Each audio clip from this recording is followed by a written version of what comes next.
Look alive, Fringers.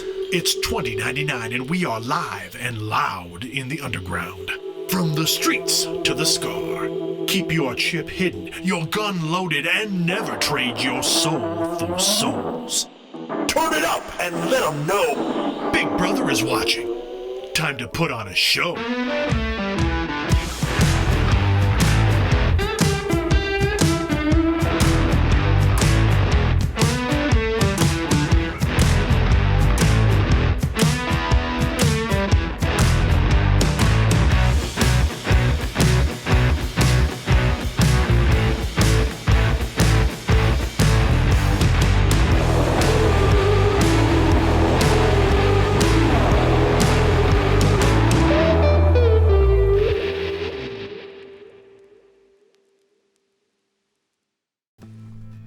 Hello, Fringers. Howdy, Plastics and Burn Books. Welcome to episode 20 of Neon Trails, an Identical actual play. I am your game runner, the Caleb G. We mix things up. We're here on a Thursday. Just want to keep y'all guessing, because that's just what we do. Thank you for being here. We are ready to have a great show, and the end of season 1 is in sight. Let's buckle up and see what happens on the road from here to there. But first, let's check in with our crew. First up, you can't keep them past 4. It's Mallo playing Galen. Hello, everyone. Thank you for joining us on a different night, but everybody has showed up in chat. I appreciate you so much. Next up, happy hours from 4 to 6. It's Wild playing B. Listen. Every hour can be happy hour if you just make that decision. And I'm not saying to drink every hour. I'm just saying you could be happy. Who knows? Nobody needs to know. I'm glad to see you guys' faces. Let's get this every tonight. hour on the hour. Every hour on the hour? Yes. It's fine. It's fine.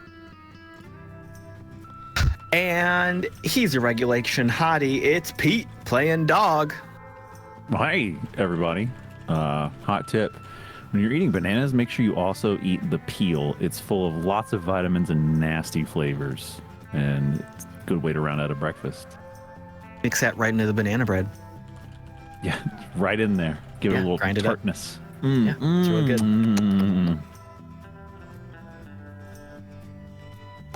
Get in, loser. We're going shopping. It's Lauren playing Drall. Oh, can we go shopping? Can we go get books and like coffee or tea and then maybe like a plant by accident?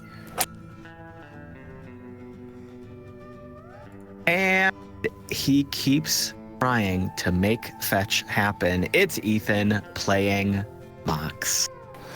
Look, you gotta believe in something, and I have chosen to believe in fetch, and that is my choice.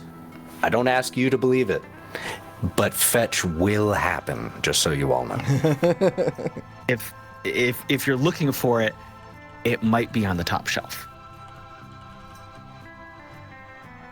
Let's get on with our usual housekeeping. Identico is live every other Tuesday on twitch.tv/Identico with episodes of Neon Trails at 6 p.m. Pacific, 9 p.m. Eastern.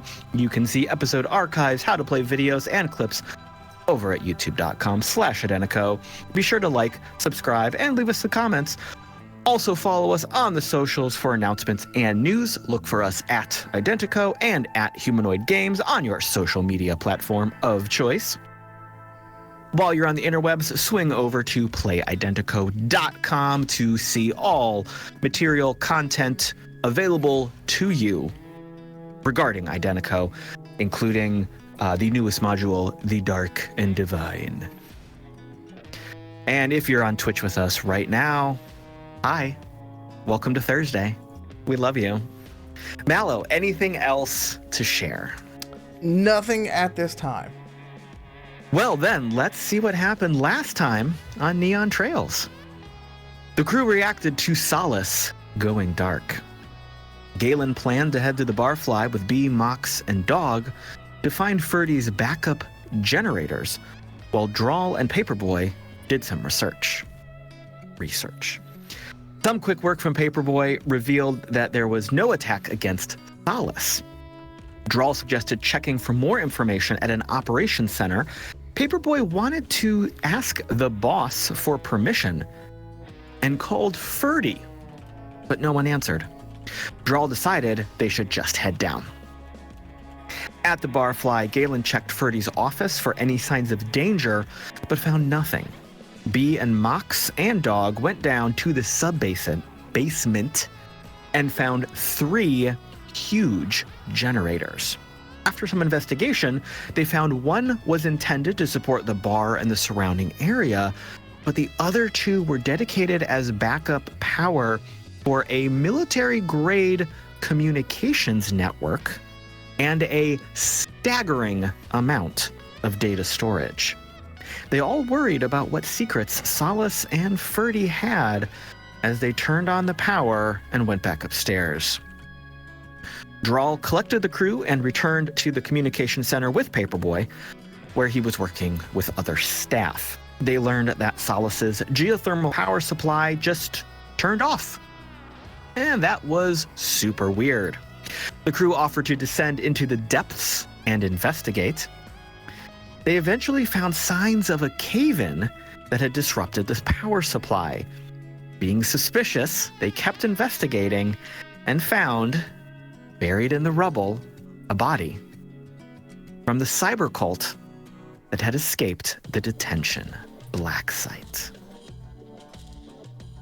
And we are going to pick up today's episode the next morning. If you recall, all of this investigation happened late into the evening. So we are going to skip forward a little bit. It is just after dawn. Crews of Solace have been working round the clock through the night to start making repairs. When you made that discovery and relayed that back to Paperboy, he was surprised, but he was already working with others in Solace to dispatch repair crews. And as you made your way back, a multitude of folks were already in that large cavern starting to bring down repairs and new equipment. There were a few smaller rovers there to move some of the bigger rocks and get some new cables laid. Lots of drones were buzzing around. But there was really nothing for any of you to do there. They were there to do the work. And as talented and wanting to help as all of you are, they're the experts. So you decided to take a rest and think about events of this night. So we will rejoin all of you the following morning. It is just before dawn, but everyone has already joined at the Barfly. And you are all sitting around a table eating breakfast. Paperboy is not there. He spent the night working with the crews from that communication center, kind of not heading it up, but definitely helping organize everything. And he is either still working or passed out under a workstation. It's kind of hard to tell. But the 5 of you are eating some breakfast. Willis is not here at the bar. There's a couple other workers. He worked through the night. It is a different type of busy here at the bar. Normally, there's quite the raucous crowd of graveyard workers coming off their shift and having a late dinner and a round of shots. And the morning crew are starting to wake up and they're quite groggy, getting their coffee and breakfast. And there's a jovial clash between these people who are well awake and not quite awake. But right now, everyone is still kind of subdued like they were the night before. Everyone is still very unclear about what happened, even though they know things are being repaired. About half of Solace has power back right now. But like last night, there were no extreme reactions. There was no panic, no riots, but everyone's just really confused. There's a lot of rumors flying around. But y'all are having breakfast. What do we see as we zoom in here through the barfly's window and find your breakfast table?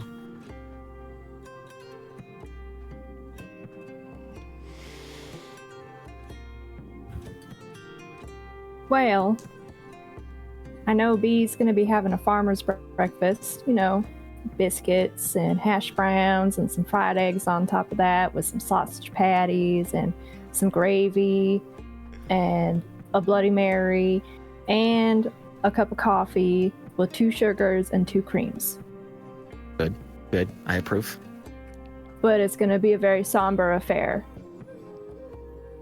because B's just trying to figure out what the fuck is going on. All right.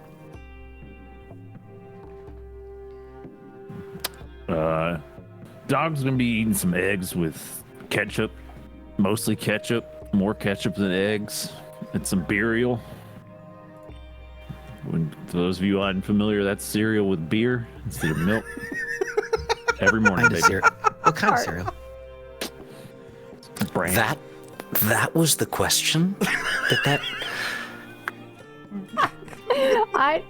Cereal choice is very important. I respect it. Not what kind of beer. Also, are you eating banana and is the peel on? Banana's a vegetable. I'm gonna eat a vegetable.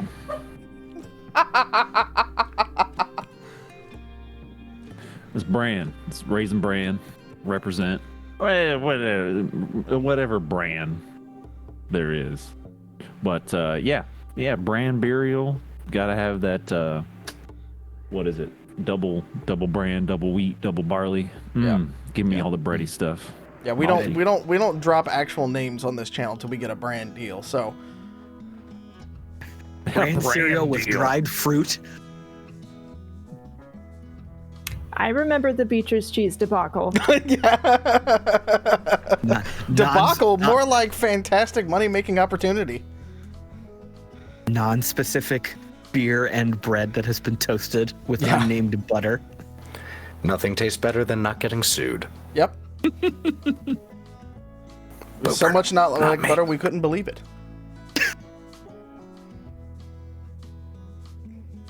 Right. What type of conversation is going on as y'all have some drinks and pick at your breakfasts? I do kind of feel like you remember the post-credit scene from like the first Avengers where everybody's just kind of sitting there quietly for a minute and everybody's exhausted. I kind of feel like it's a little bit like that right now. Like we're all kind of looking around, and while it's busy around all of us and people are cleaning up and stuff like that, we're all just kind of looking at each other like, what the fuck? Because I know that's what Galen's feeling right now, because like there's that separation between everything that happens in Solace and then everything that's happening out there. And suddenly the out there came in here, and that's a problem. Yeah. So this quiet, contemplative breakfast is happening. I do want to say that though Mox is quiet, his breakfast is coffee and cigarettes, breakfast of champions, and he is just tapping on the table the whole time. Drall is also not super vocal about much of anything. Feeling a little guilty that we didn't just like completely wipe out that whole place anyway, no big deal, we'll work on that later. And ideally eating some form of biscuits and gravy with what seems like an excessive amount of pepper. And she's just kind of hunched over it, and every time somebody says something, okay. So maybe 10-15 minutes into breakfast here, Drall your glow rings. And it's Paperboy. I mean, he is. This is just a voice call, and he's hey, sorry, I closed my eyes for a few minutes, but we got some stuff you might want to take a look at. Do you want to come back to the comm center we were at last night? yeah, sure. When do you need a stay by? What? Oh, whenever. Yeah, it's not like, oh, right now. No, it's fine. Just, if you're busy. I mean, it can be. I just want to know what, like. No, it's not crisis level. Cool. Yeah. Oh, dear. Oh, my. All right. Well. Okay. Thanks. I guess I'll just send you a little text when I'm on the way. That works. Okay. I got some stuff to catch up on. Okay. Okay. Don't forget to hydrate. Okay. Bye. Okay. Bye.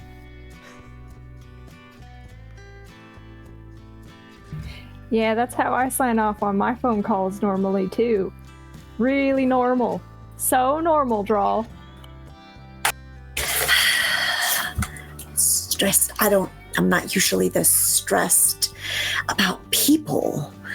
And I don't know what it is about him that makes me just short circuit. My brain just goes, I don't. I suppose we could talk about this not when we're in a crisis. Yeah, that would be great. Yeah. Personal crisis, totally on the back burner. Let's focus on the whole thing. Where do you guys want to go and get info or what do you want the place? Sorry. I didn't mean to make it about hey, look at me. Oh, fuck. That's all right.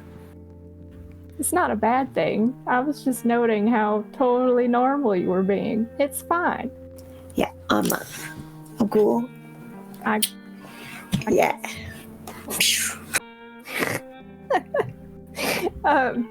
I guess, does that mean, we're all swinging by wherever you're swinging by, or? I mean, I hope so.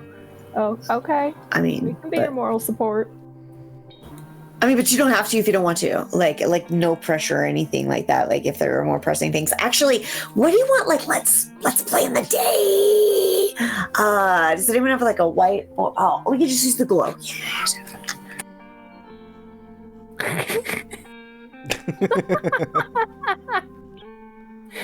I don't know. I'm really enjoying watching Drall squirm. So, I think we can plan the day and maybe start with that and see where it goes. I do know. I don't know about y'all, but we did send Mercury over to that facility that has the people who just tried to destroy Solace in it. Oh God, I hope he didn't help them. Should we check up on that? Yeah.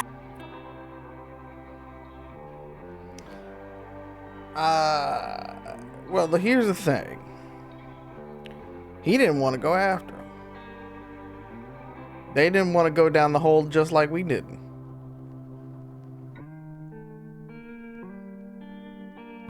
And you trust him on that? No, not about as far as I can throw him, to be honest with you. Are you insinuating that he sent them over towards Solace, or that they just meandered their way here by themselves? I am insinuating that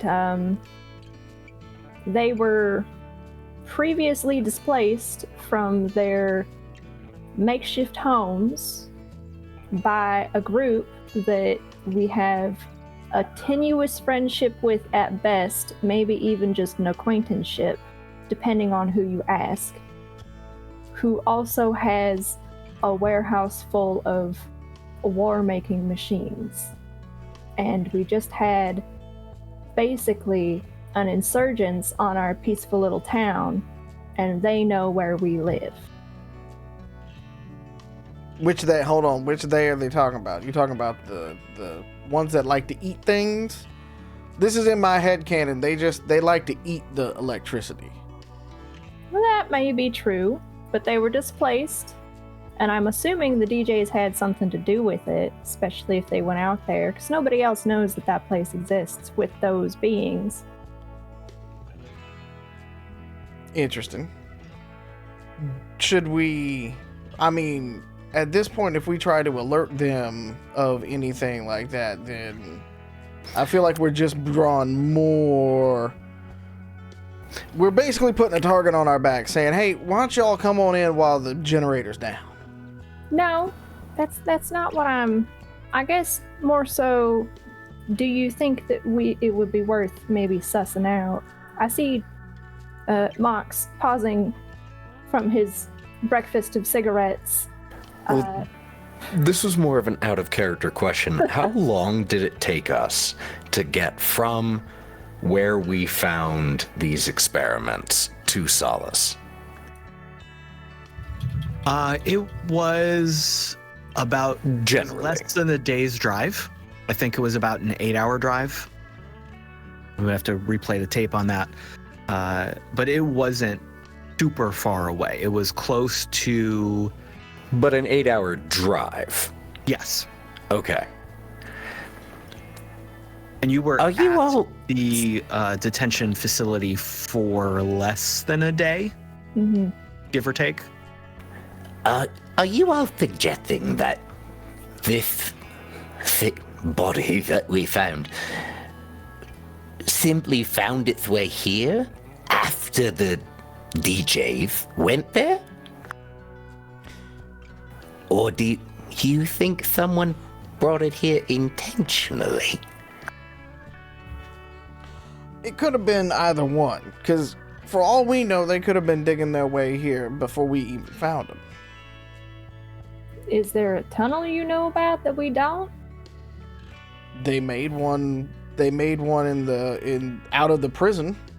Yeah, but have we found one down by the generators? I assumed that there was a tunnel that they got down there somehow. They didn't Because just walk through the my front current door. question is how it got here.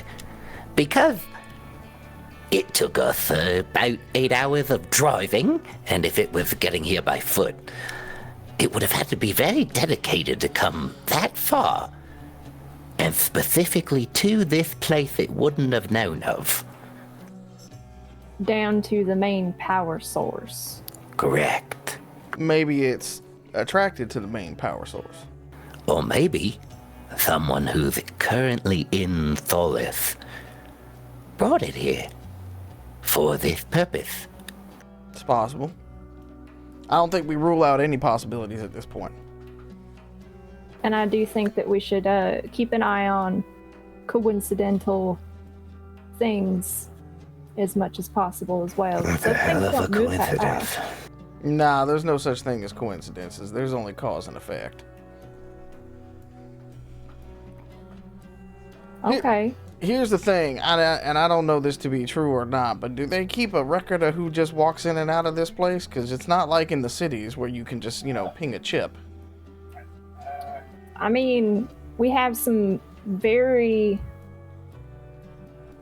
One, we have a very protective community, so the goings-on are pretty well known, known by noon, known by dinner.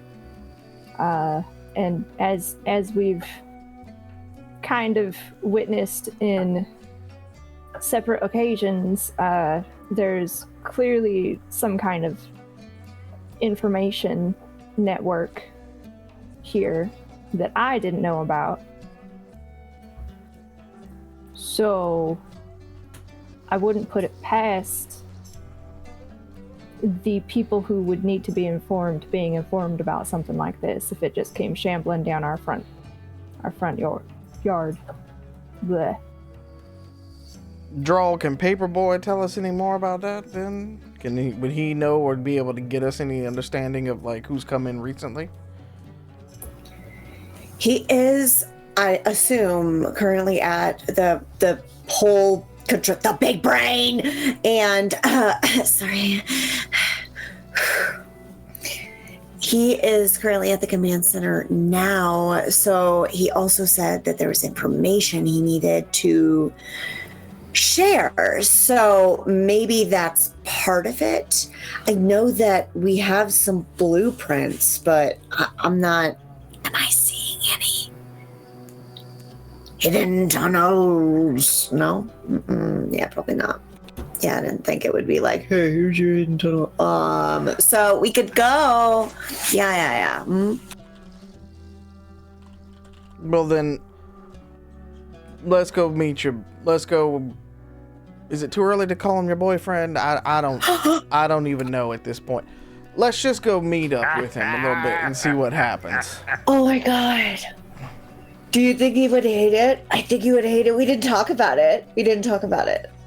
I mean, there's just certain things that I think, you could probably just assume at this point. You didn't define the relationship yet. No, I can't stop sweating every time I talk to him, so it's like it's hard to like focus on anything in the current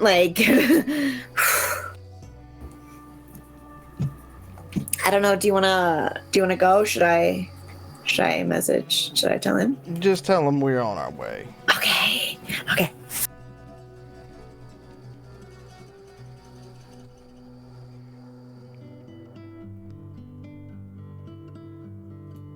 So, Drall, you send a message that you're on the way. Yeah, sorry. I realized that if I was using both of my hands to type, I couldn't press the button I used to talk to. those visual bits sometimes. Yeah, sorry. Yeah, they do. But my body just takes over. Yeah, so Drall pulls out her glove and she messages Paperboy, hey, on the way, bringing the crew, if that's okay? Question mark? Smiley face. He responds with, yeah, no problem. Heart. Yes. So, red heart.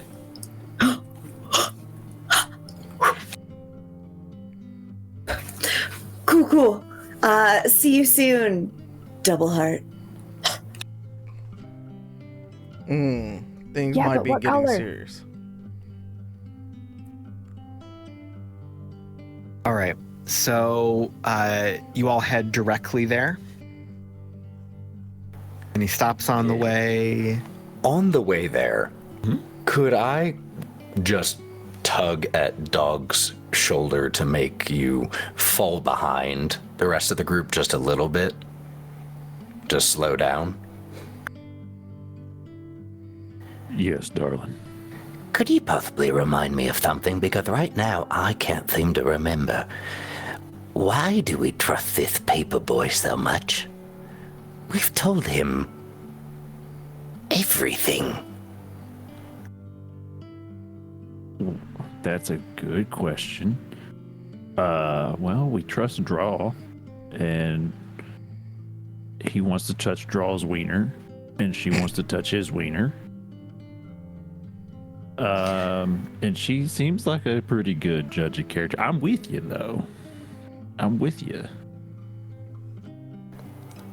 Maybe I'm just being... What are you thinking? I've started to feel safe here, and now I don't. So maybe I'm just being paranoid and suspecting random people, but I don't know. It's probably just me. I'm with you. This is what I do.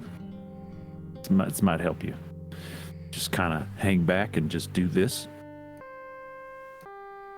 Just kind of take it all in. Yeah, and here's a. I don't know if you do this. I've seen you do a little bit. When we're not sure, we use the tool of silence, and we got mustaches, right? So we can just make them look pretty.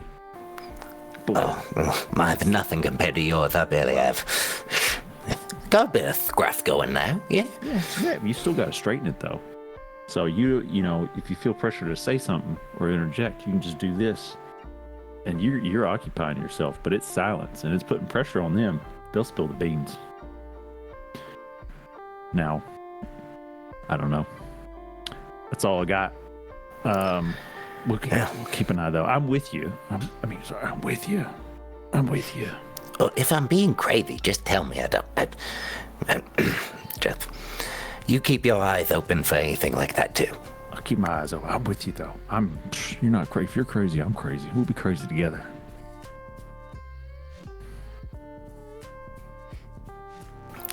Catch up to the group.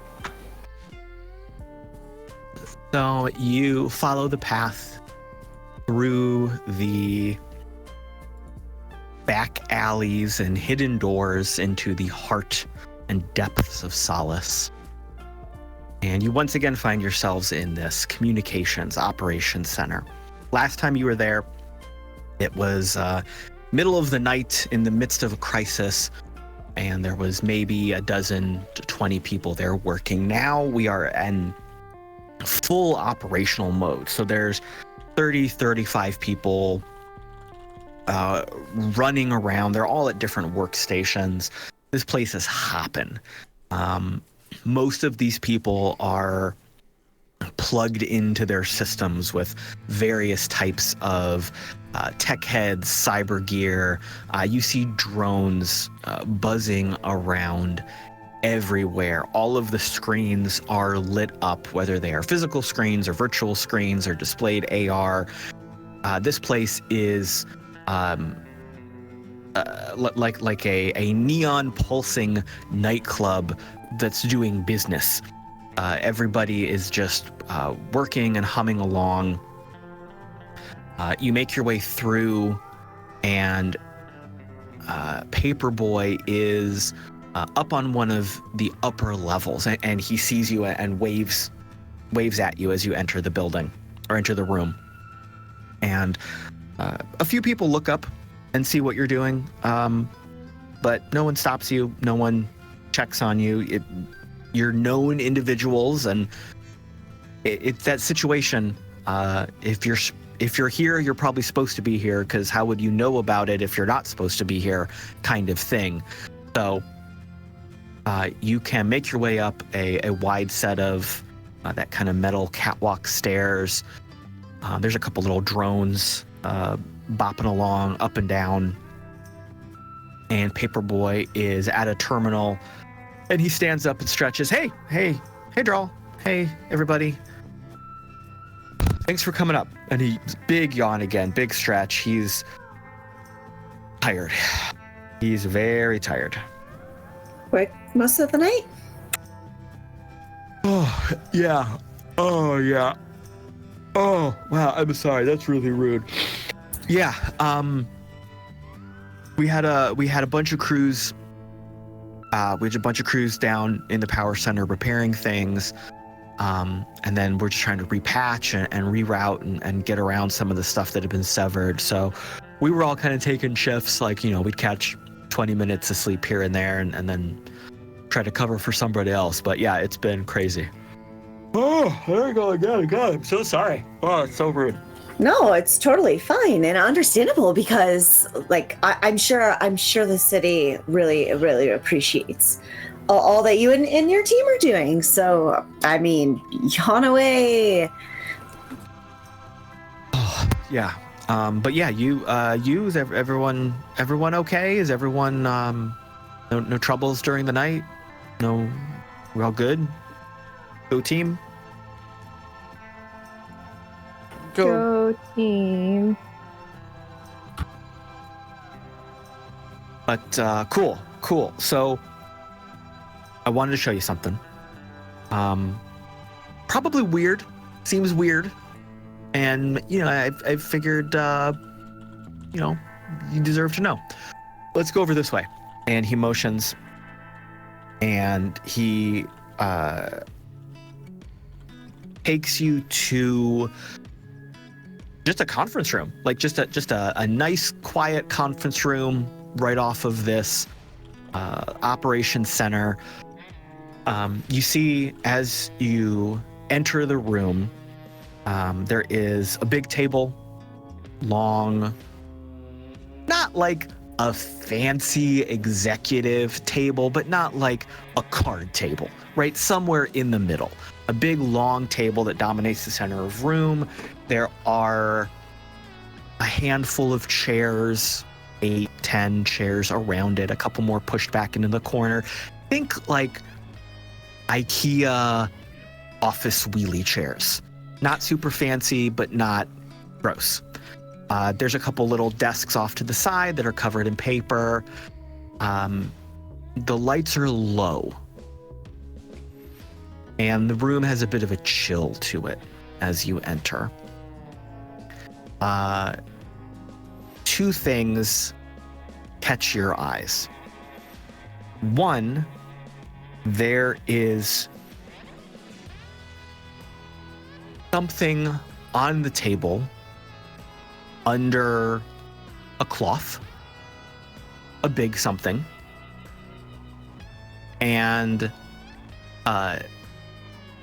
there is someone else in this room sitting at one of these chairs working at one of these small kind of corner desks where some papers are, and this individual has their back to you and the chair is turned away.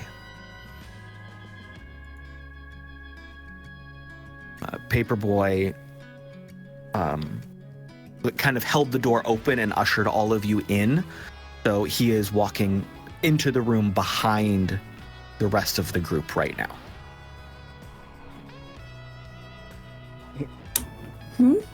Galen keeps his hand just gently resting on his pistol. What's the deal? Oh yeah. Sorry, I guess. So, hold on. And he kind of like shoulders his way through. Sorry, I guess that was dumb of me to not come in first. Yeah. So this is the guy. I don't know what to say. And he goes over to the table and pulls the sheet back a bit, and you see the body that you found last night. We were we finally got it out from the rock, and we felt like we wanted to get a little bit more information, so we did a couple checks and brought it up here. What have you checked for so far? And as you ask that, you hear a voice, "Oh, I've checked for everything." And the chair in the corner turns, and it's Dr. Hicks. Oh, I've here. run a full diagnostic. Making sure your automatons work.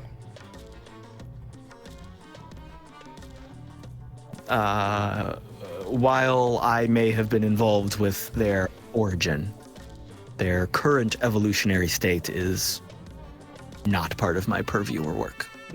So Bastion's made him into Prime Sentinels, is what you're saying. It's okay if you didn't watch that episode. It's fine, but it's like the greatest piece of cinema back in the day. Pop culture reference. Those things are beneath me. Yeah, get cultured. How about you analyze these nuts? That seems inappropriate. Okay. Here to work. Yes. Hold on. So you said all systems are operational. That's fine. I actually asked you what you were checking for.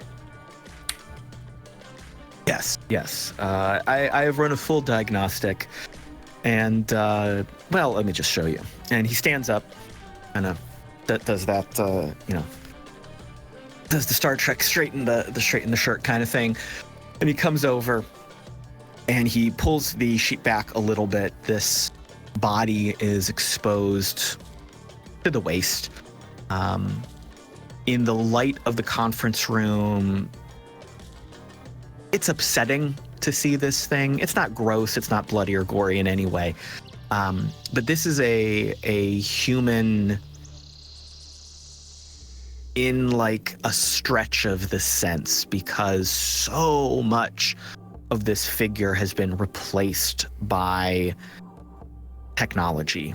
and cyber parts, and it's clearly a mismatch. It's clearly layer upon layer. There is no sense of aesthetic. This is not a person who has replaced a body part out of necessity. This is not a person who has replaced something out of desire. Those of you who have been in metroplexes are very familiar with the beauty and aesthetical choices that many people make using cyber technology, how they cultivate their ideal persona. You're used to bodyguards buffing themselves up and adding height, adding muscle, adding unique aspects. You're used to the elite beautifying themselves or creating a version of themselves that has a sense of style and flow. There is nothing organic in what you are seeing here. This is puzzle that was put together wrong. Boxes of Legos slapped on top of each other. There's bits and pieces that should not go together that are just stapled together and tacked on. It's just not right. Reminds Galen of the Rob he used to know. What are we looking at, Doctor? He makes a motion with one of his hands, and an AR display pops up from the table, kind of superimposing this body. And you see that it is like a three-dimensional scan of the interior of the body, the vital organs, bones, things like that. Again, you're immediately struck with, oh, that shouldn't be there, kind of thing. Like, there's still parts crammed into this person that just shouldn't be there. Oh, well, as you can see, beyond the additions to the organics, there are several causes of possible death here, and he motions to a like a graph or a report that, unless you know medicine real well, doesn't make a lot of sense to you. As you can see here, obviously there is a great bit of impact damage and blunt force trauma. As you can see here, I looked for brain activity prior to what we are estimating as the time of death. I've run some extrapolation as to what likely was happening at that time. I'm also seeing a little bit of residual impact damage or trauma that likely resulted from concussive force of an explosion. Most likely the evidence is clear as to what happened.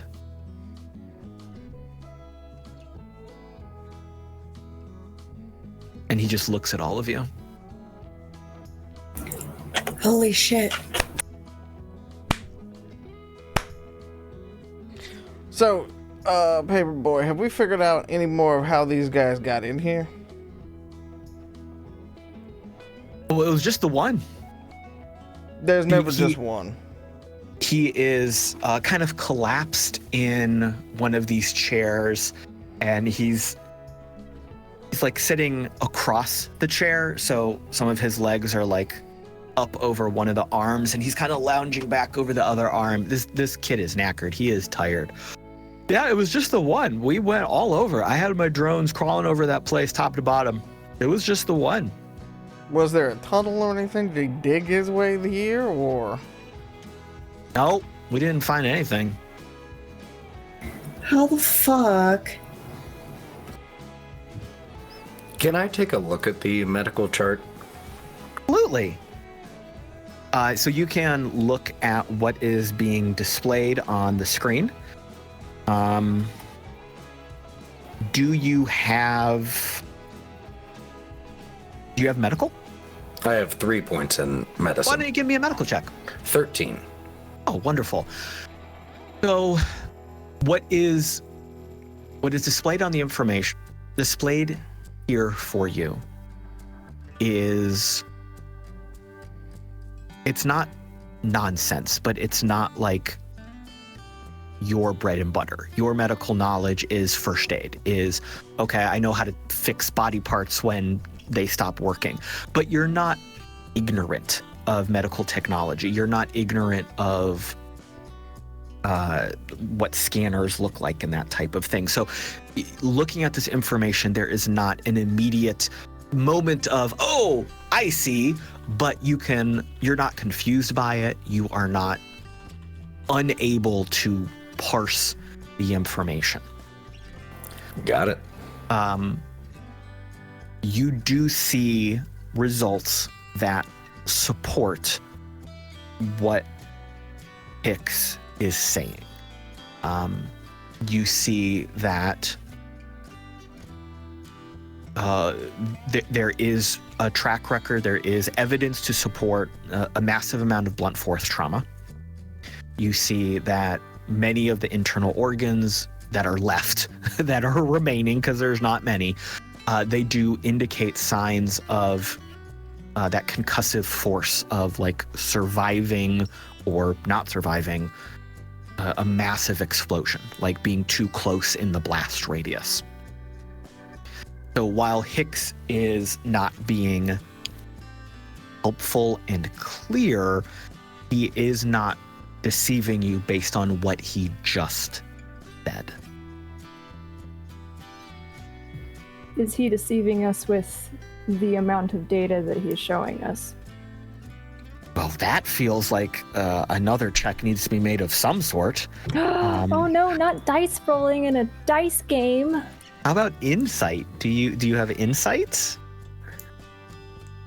Well, let me see. We could do an insight check here. We could do an investigation check. I mean, I have a 4 or a +4 in insight, so why don't you give me that roll?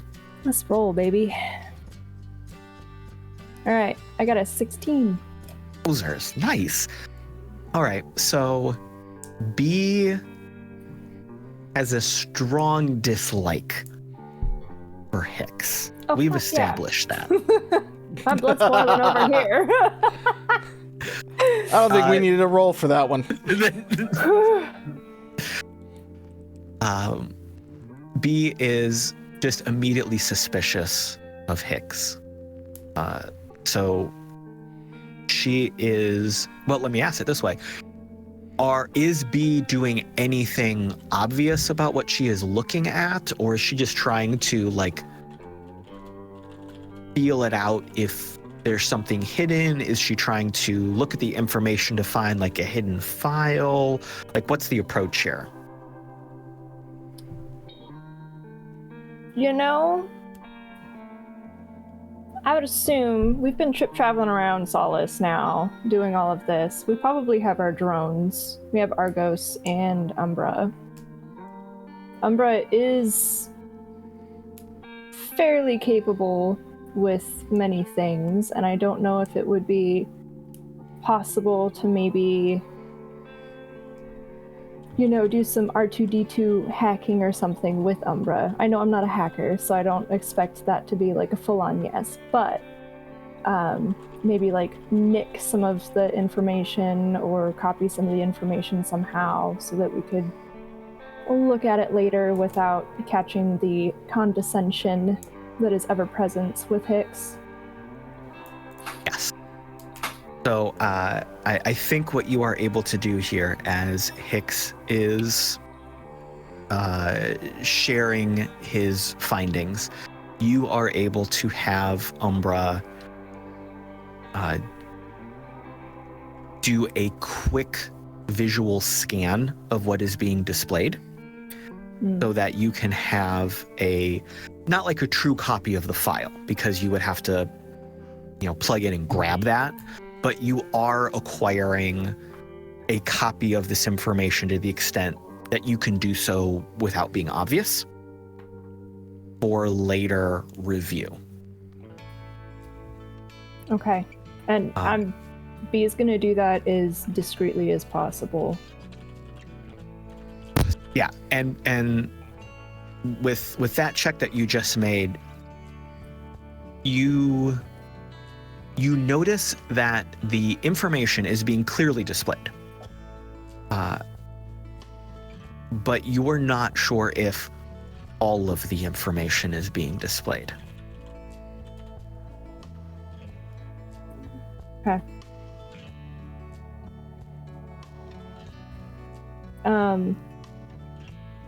While everybody is looking at the body and the data, B's going to follow up and just kind of voice aloud, because B is absolutely not going to address Hicks as a person.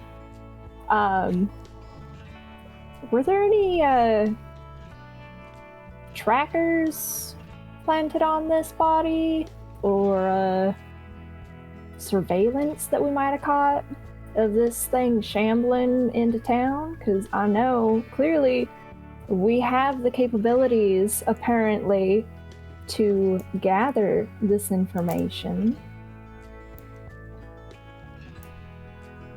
Hicks glances down his nose at you. That is not my area of expertise. Good thing I wasn't asking you. Anybody else in this room? I don't know, somebody that happens to run an operations center that's on the other side of this wall. Paperboy had dozed off in the chair, and he like jolts awake, and the chair almost falls over. Huh? What? You talking to me? What? Yes. Hi, PB. I know you're tired. I'm sorry. What? Question. What? Yes. I was somewhere else for a minute. You were sleeping. He's working really hard. What are we asking about? Does anybody have coffee or something to give this boy? Energy drink? Anything? Cigarette? And that stuff doesn't really wake me up. It just kind of evens me out a little bit. It kind of keeps me cool. Okay. But yeah, I could definitely go for a coffee. Okay. We'll work on that. Now, Okay. were there any trackers found on this body? Or around this body? I mean, yes and no. Scam? Yes and no. So there are a lot of the tech of the body is a tracker, but it's not like it's a tracker I put on there. I didn't think you did. Yeah. Is it possible to follow the signal back to where it would be transmitting to? Oh, I see what you're saying. Yeah. Okay. And a follow-up question while you work on that with your noodle.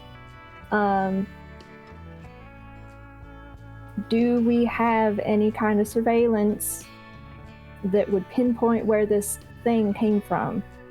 Because it clearly shambled into town somehow. Yeah, we can. I can pull some of the surveillance cams, see if I could find anything like facial recognition, body recognition. It'll take me a second. Hold on, you don't have a camera down where the generators are? Like, do you have visual of the incident? There are. They're not working right now. But That's convenient as hell now, isn't it? I mean, they Why? got hit by rocks. No, I meant before that, you dumb shit. God damn. I'm very tired, and that's rude. Me too, of a lot of bullshit. Okay. Hold up. I'm very uncomfortable right now, and he takes his hood and kind of pulls it Galen. over his face. Galen. I don't like this. Hold up. Let's get some coffee delivered. Let's set PB up to search all this stuff. And B's gonna look at Hicks and be like, thanks for giving us the data. That's all I'm gonna give you. And turn back over to PB and go, what's your order? And how long do you think this is gonna take? How long does coffee gonna take? I mean, it depends on where we get it from. There's a couple. No. We'll How get you the good long? Turkish shit from down in the bazaar. Yeah, we can. How long do you think that pulling the surveillance and figuring out where the tracker signal goes to will take? Finding the tracker signal is going to be harder because of the levels of encryption that are on this thing, and trying to trace it through, I'm assuming, the rest of the big wide world out there. Pulling any kind of surveillance cam stuff is going to be pretty fast. All of our systems are Swiss cheese right now with the power being out and a lot of stuff being rerouted to fix other problems. So I can't pull all of my normal resources. So like not instant, but not tomorrow. Okay. I may be able to help with the energy resources. We as a team will have to talk about that. Please get on this. What is your coffee order? Other than the Turkish shit, which is very good. But I just want to check and make sure you're not like, some princess chocolate chip frappuccino drinker, so that I can either supply that instead or kind of make fun of you. I mean, I like all of that stuff. Okay. I prefer a nice cold brew with like that cold foam on top and like some caramel. Okay, that's doable.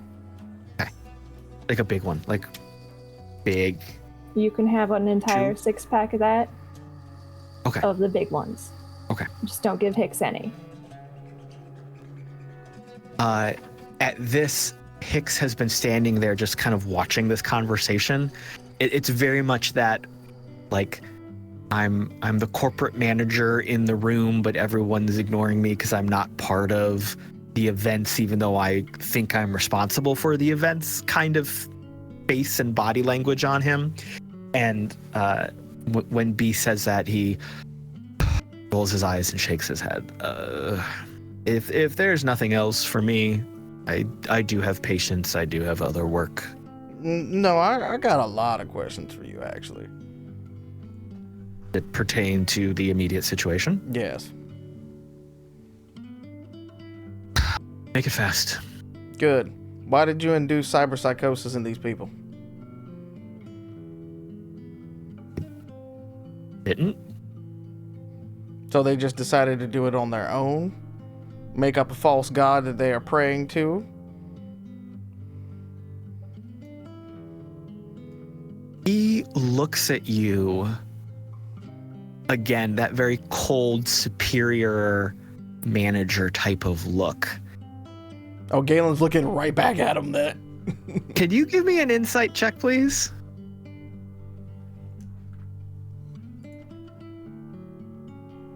Yeah, it's a dirty 20. He doesn't know what you're referring to, but he's not showing that, but you caught it. My level of interaction with these individuals stopped many years ago, as you well know. Anything that happened between then and now is not my responsibility. In a way, though, you gave birth to them. So what were their motives? What could have caused any of their motives? These were criminals that were sent to a black site, but in terms of other things, we both know that not every criminal sent to a black site was necessarily a murderer. I feel like this might be getting off topic.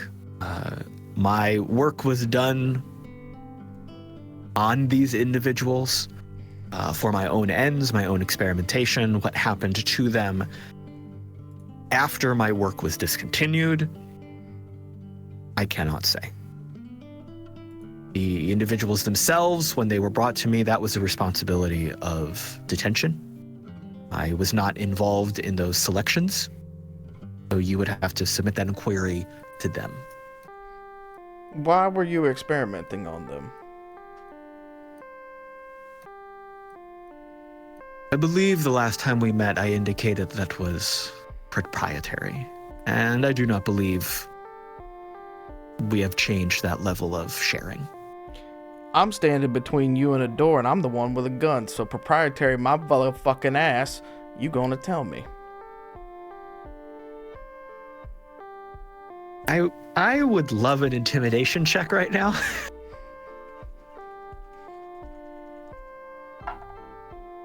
Ooh. Yeah, that's very good. That's a 19. Dice hot right now. I like it. Hicks stares you down, returning your animosity with a cool frustration in his face.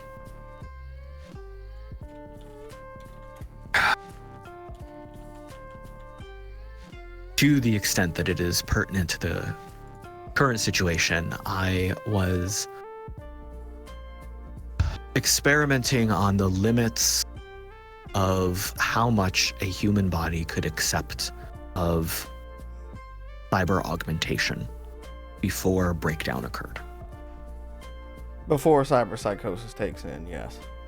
The level of augmentation that you are seeing on this individual is far and above anything I did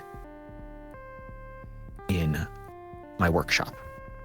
My educated guess is that they continued to do this to themselves. The specifics of why and what their motivations are, I cannot say. That is not a subterfuge in any way. Medically, I cannot say because I was not there. I did not observe it. I have no documentation. I have no evidence. I literally cannot say. When I left the facility, my research concluded. So I'm gonna give you a little bit of homework then, and then you're free to go. Man of my word. Smirks a little bit. Well used to homework from my time in medical school. Good. Because I want you to be thinking very, very, very hard about what you set these people upon doing. And what their motivations could be now. Because whatever it is, they've come looking for something here. And I hope to God they don't find it. So any help you can do in stopping these should clear your name.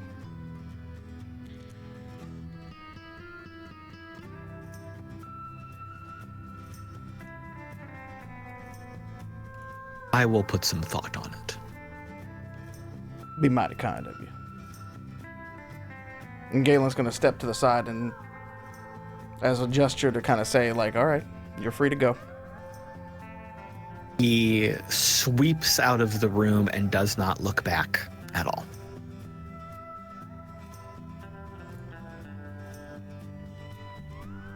So you are now in a room with a dead body and a paperboy who is working a couple different things on his screens for you. What next?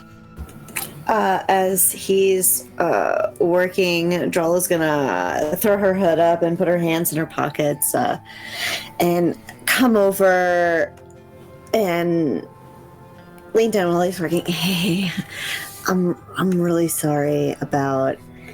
I mean, the tensions are pretty high. Just Hicks really pushes our buttons, and I'm just like, you know, by the company you keep kind of thing, and I just. Sorry, we're just we all need more sleep, I think.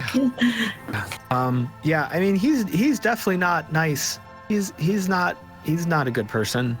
But he's like the only doctor, so we kind of had to have him look at things. That's fair. I totally get it.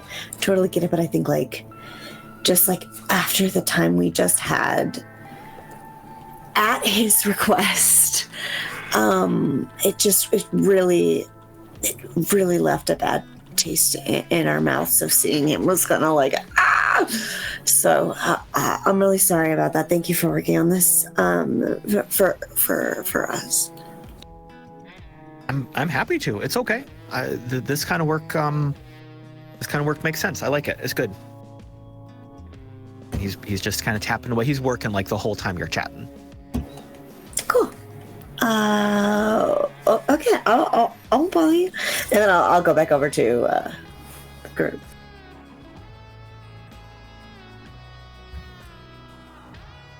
Galen is gonna tug on B's coveralls. I don't even know what B's wearing today. Coveralls or whatever she's wearing with the jacket or anything like that. Kind of signal for her to follow along. Coveralls. It is coveralls? Coveralls. Okay. Yeah, they have dinosaurs on them. Nice. Yeah. Anybody else need coffee while we're out? PB, I got you, brother. On the house. Thank you, Galen. Yeah. Black One for me, please. Okay. Gonna get them all around. Drall, I'll get you something. We'll be back in just a few. And we're gonna go tail the doctor. All right. I love when we split the party. It's so fun. Let's say in the conference room for a moment, Galen and B, you head out. And you head out into the kind of the noise and chaos of the operations center. The door shuts behind you. In the conference room, Drall, Dog, and Mox, you are there. Are you doing anything beyond waiting? Are you checking anything? What are you up to? Well, I think after that, given the talk that Mox and Dog had earlier, Dog will gently kind of nudge Mox with his elbow and kind of whisper like, "Did you see what happened there?" "Yeah, Galen did the talking, but I was back here doing the mustache thing." No, I actually did notice that. "Hey, bro, that's what happened. I mean, I didn't do all, it wasn't all because of that, but it definitely, it added. It worked." Well, seems like I'm not the only one who's a little paranoid. Yeah. Yep. But seriously, Exactly so. what the fuck? He's really going to claim, like, a secret formula where it took out the power to this entire place? Proprietary, my ass. Oh yeah, he sucks. He's dumb, he sucks. I don't like him. Well, while they're out, what are we doing here? Nope, not right now. Oh, yeah, what are we doing here?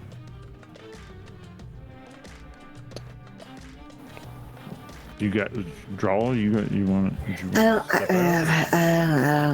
I mean, we can go. I don't know how long it's gonna be. I assume it's gonna take a while. I don't want to put any pressure, so yeah, we can just like we just out the door if you wanna go do other shit. I'm gonna stop talking. Maybe we could go see if we could see anything about those cameras. That was such a bullshit. When did the rocks come down? Are you asking me? Yes. Oh, sorry. So many people talk around me. Sometimes I don't know when they're talking to me. I'm sorry. And it didn't help that Mox wasn't even making eye contact with him while doing so. So I have kind of a timeline. It's weird. Here, hold on. And Paperboy, like flips one of his holographic AR screens from his little display up to the wall. And he stands up and he kind of goes over to it. All right, so this was yesterday. We know that power cut off here, and you see like a little boop, a little dot pop up on his timeline. For the generators to wind down, though, the power must have actually been interrupted like 23 minutes earlier, and a little boop pops up. So something happened here, and he's like circling this part of the timeline with his hands, but I don't know exactly what or when.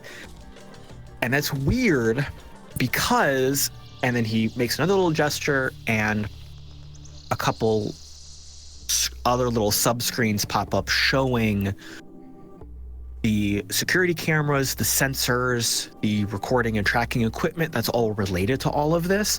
And it's like kind of like a status screen, like almost like breakers, and all the breaker switches are flipped to off, but it's all digital, of course. It's just like a display. He's like, everything turned off, and that shouldn't happen. So something interrupted all of this.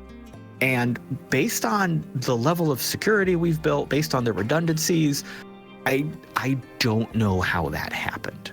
So the timeline is like something interrupted everything, which is pretty impossible. The power got interrupted, and then everything went out up here. And then there's the rest of the night, where we're all running around like crazy trying to fix everything.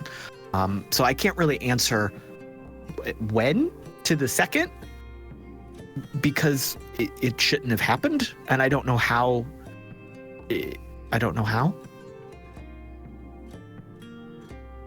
So, Rugs. Question for you. What could have interrupted this?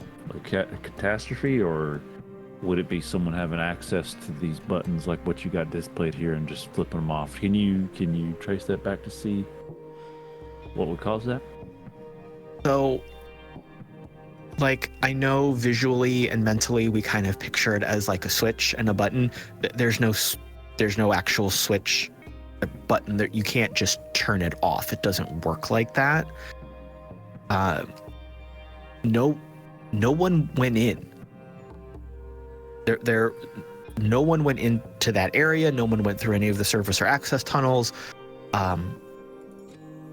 Like, we can look back at security footage and sensor logs the whole day leading up to this nebulous unknown time, and there was nothing. There was nothing outside of standard maintenance and drones. Nothing. We know that what actually physically happened is I guess a cave-in is the right word. A bunch of rocks fell and smashed a bunch of stuff, and it disrupted everything. But I Could I? You said that we could look at the footage up until it went down. Sure. Is there a way I could get that for the generator room sent to my glow? Thank you. right there. He just like dashes it right over. I mean, here's all the files. Look at whatever you want. Thank you. While after Paperboy flicks the files over to Mox and Drall,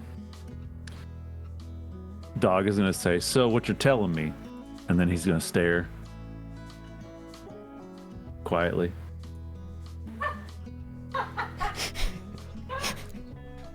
Boy looks at you and kind of tilts his head over. Mm-hmm. So what you're telling me?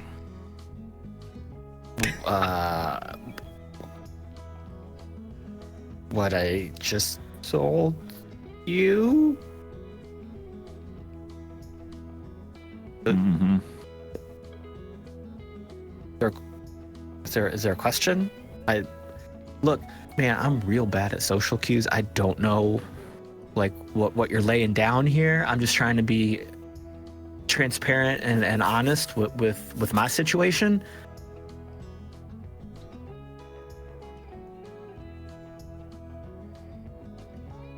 All right. Okay. And is there something good? During this, could Mox have scrolled to the very end of that footage, which, according to what I've understood, should show the rocks just kind of start to come down and then cut out if that's when the camera went down. We're going to come back to that. We're going to switch over to Galen and B real fast. That's called the game runner has to figure out how to answer that question. So Galen and B, what are you doing? So you exited the room. You went back into the noise of the operations center. Galen, this is familiar to you. This is like the nerve center in a metroplex, like any corporate kind of gig you used to have. B, this is different, but you see Hicks leaving. He was like speed walking. Then this is a tall dude, like he's a big guy, but he was clearly like hustling out of here.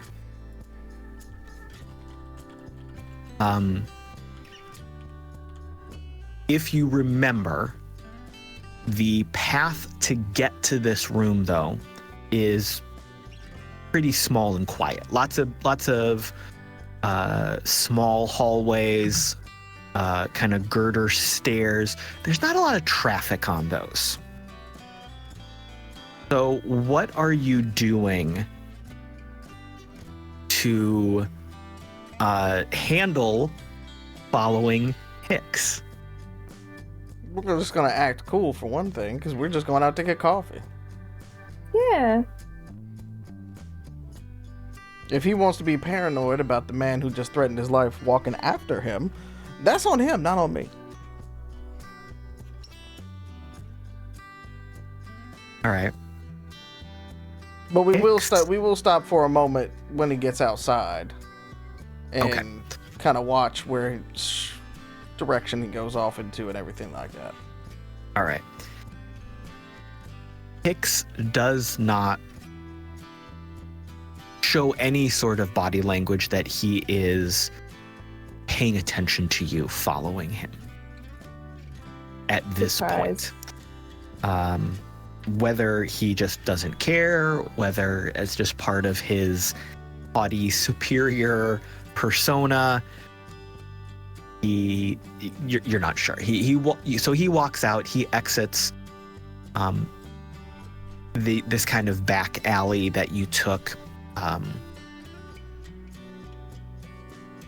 The doorway that he exits that you have been using, it's kind of in between some vendor stalls, not on the floor of the canyon, that kind of main merchant drag of Solace. It's one of the upper levels, but it's not too far off the ground. So it kind of dumps out between a couple shops, and he walks with purpose and intent. He doesn't pause to look around. He walks out, he hangs a left, and he's gone.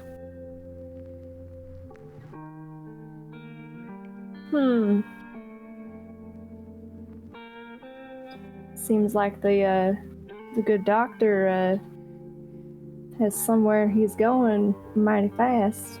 Oh, I scared the shit out of him. Let's see where the rat runs to. And we're gonna start tracking him through the city. Hell yeah. Let me know when you need me to roll tracking. Here's what we're gonna do. Why don't you give me 3 rolls? Just with what am I rolling? Let me know.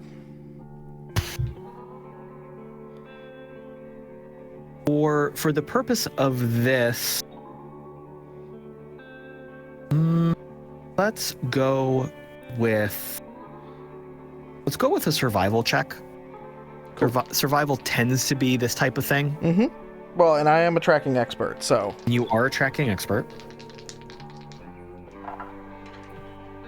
Oh, these are god tier rolls tonight. I love it. The lowest that I have out of those is a 19. Okay.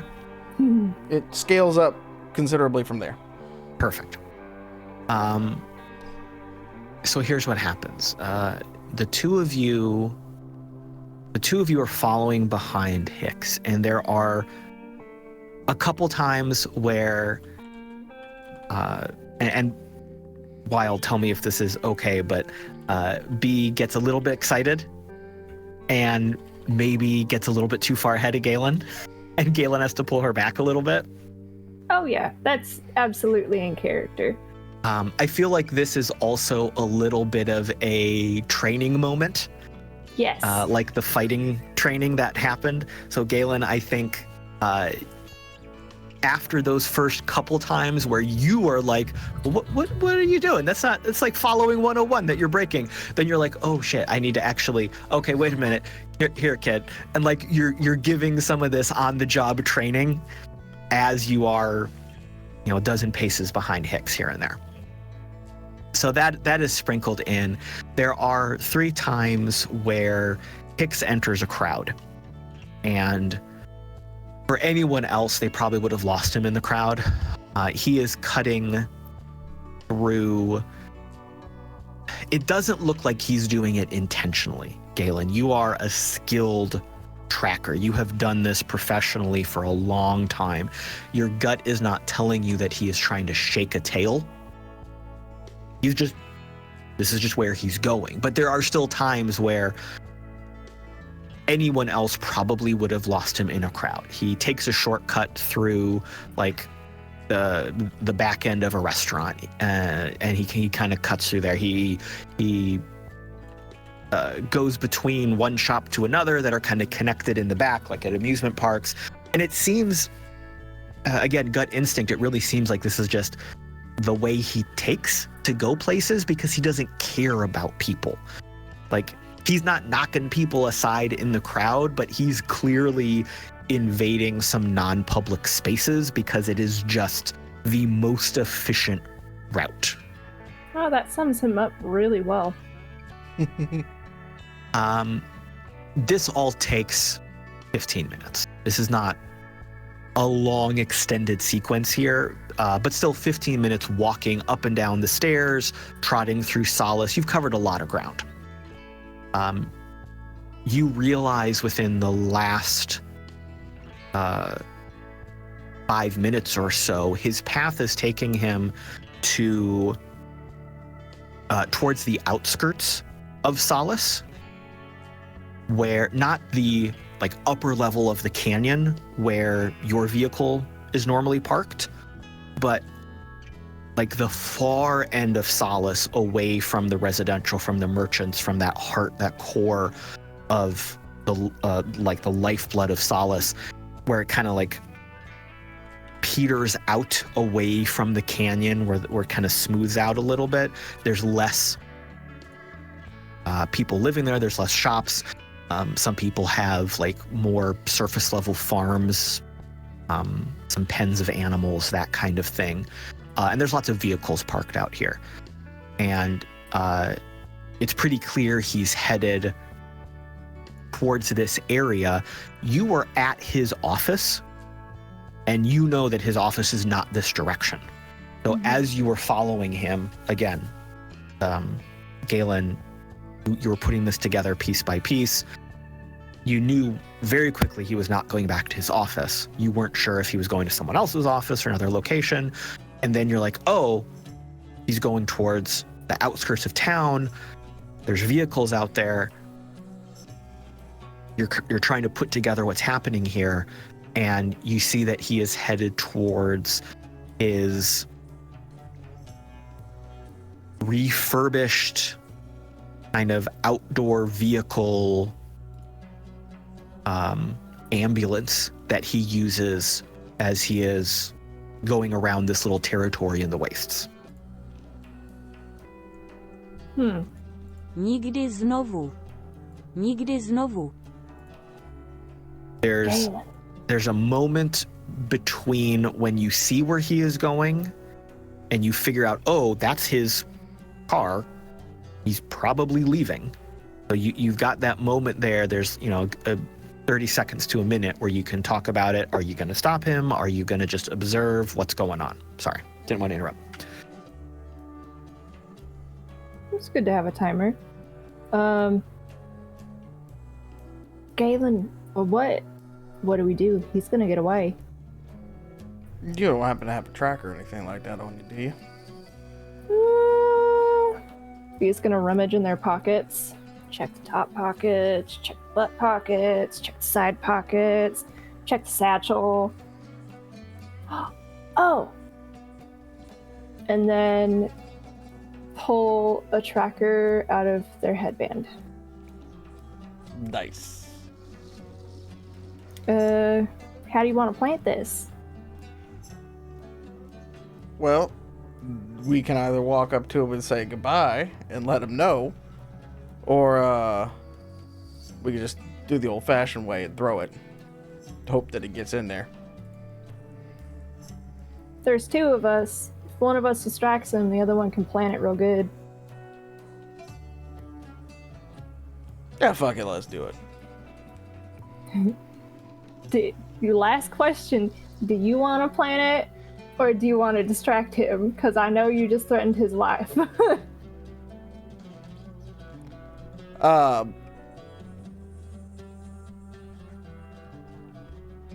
Either way, better question actually. Did our drone go with us?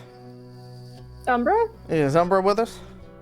I mean, and this is Caleb discretion. I generally assume that Umbra is with me. Yeah.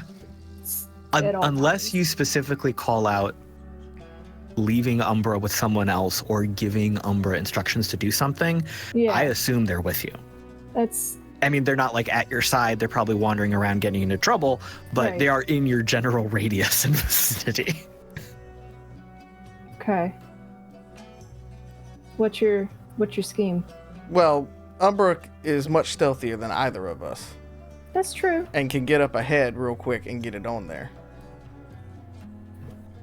As Galen says that, B is going to pat on their legs. But it's going to be a slappy sound because it's on their legs. You know, it's just harder to make that Foley work. And Umbra's going to come shooting out from whatever shit they got into. You hear a little bit of a like crash and tumble, and an oil barrel that was on top of a stack of pallets, like thump, thump, thump, and rolls, and Umbra like rolls out of the front of it, and like continues rolling to your feet, and it's like pops up. Always trouble this one. Hey, Umbra. Take this and go put it on that nice person's vehicle over there. You see the one? It has the big cross on it? So right now Umbra is looking at the shiny thing in your hand as your hand is moving, and is like like thinking it's a treat. Shit. Hey, Galen, do you have like a bullet jacket? You know, like the shell in your Yes. pocket? Can I have it? Yeah, he's gonna pull one out. Okay. All right. I take it from Galen and I go, this is the treat. I will give you this treat if you take this and put it on that vehicle. This is the treat. I know you're smart. I helped program you. This is the treat. This is the objective. Take this and put it on that vehicle over there. So you've got to like take Umbra's head and point it to Hicks's truck a couple times. 'Cause Umbra is just not tracking where you're pointing, but eventually they get it. Can I reinforce it by putting in the coordinates or like pinpointing it on the glow and Yes. putting it through Umbra's programming? So Umbra gets what you're putting down, and it is okay. So it is your intention here just to send Umbra off stealthily and not interact with Hicks at all, or I think or do so. you want to interact with Hicks while Umbra is doing this. It's fine either way. I'm just curious for the setup. Galen, this is up to you. You handle that man better than I do. I just want to punch him in his stupid face. I think it would be easier if we did a little bit of a distraction and, Umbra kind of run around us like, the nervous energy that he tends to have around all of that. All right. Probably better to do something like that. It'll be easier to, not get seen that way, I feel like. Okay, cool. So, Wild, give me a stealth check for Umbra. Okay.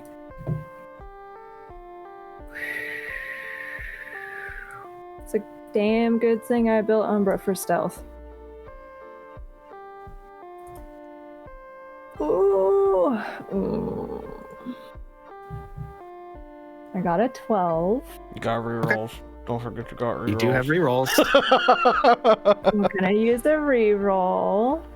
So I was just gifted one. Come on, baby. Okay. I got a 16. Cool. Galen, what are you going to do as this is happening?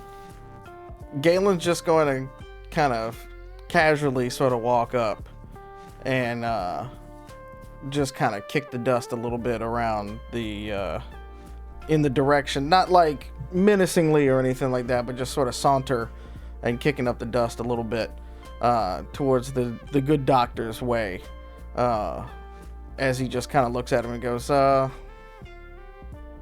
patient's the other way, ain't it?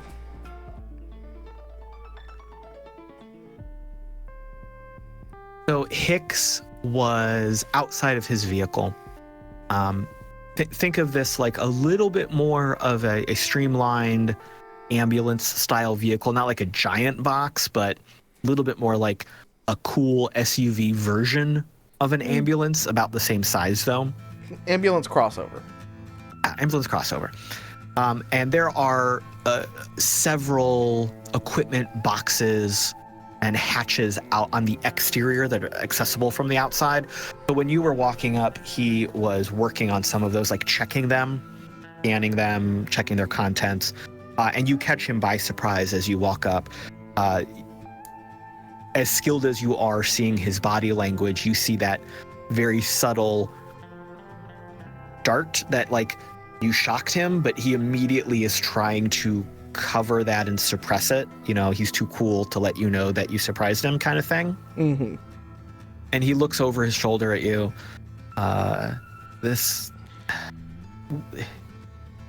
What possibly could this have to do with anything else that is going on? I'm sure you have more important things to do than bother me. I mean, I could, but I'm just trying to make sure and drive the point home that there will be some consequences if any more of these things show up. And your assistance, as much as I don't want to ask for it, and believe me, I don't want to ask for it, but your assistance would be appreciated. Mr. Galen, yes? Yes. I've said repeatedly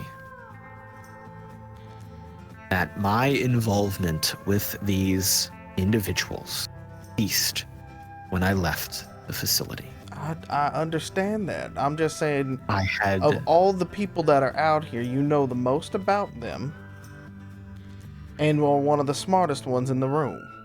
And I know you think you know that. Facts are facts. Right.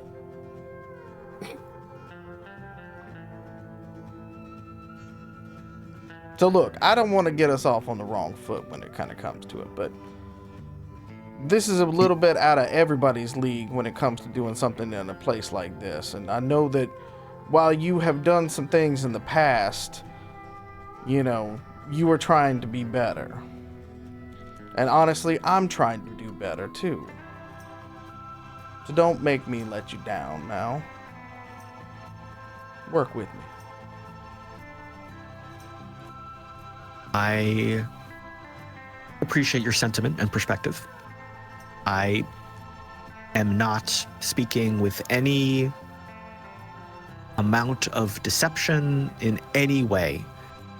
Whatever is happening with that individual that was somehow related to what happened to Solace,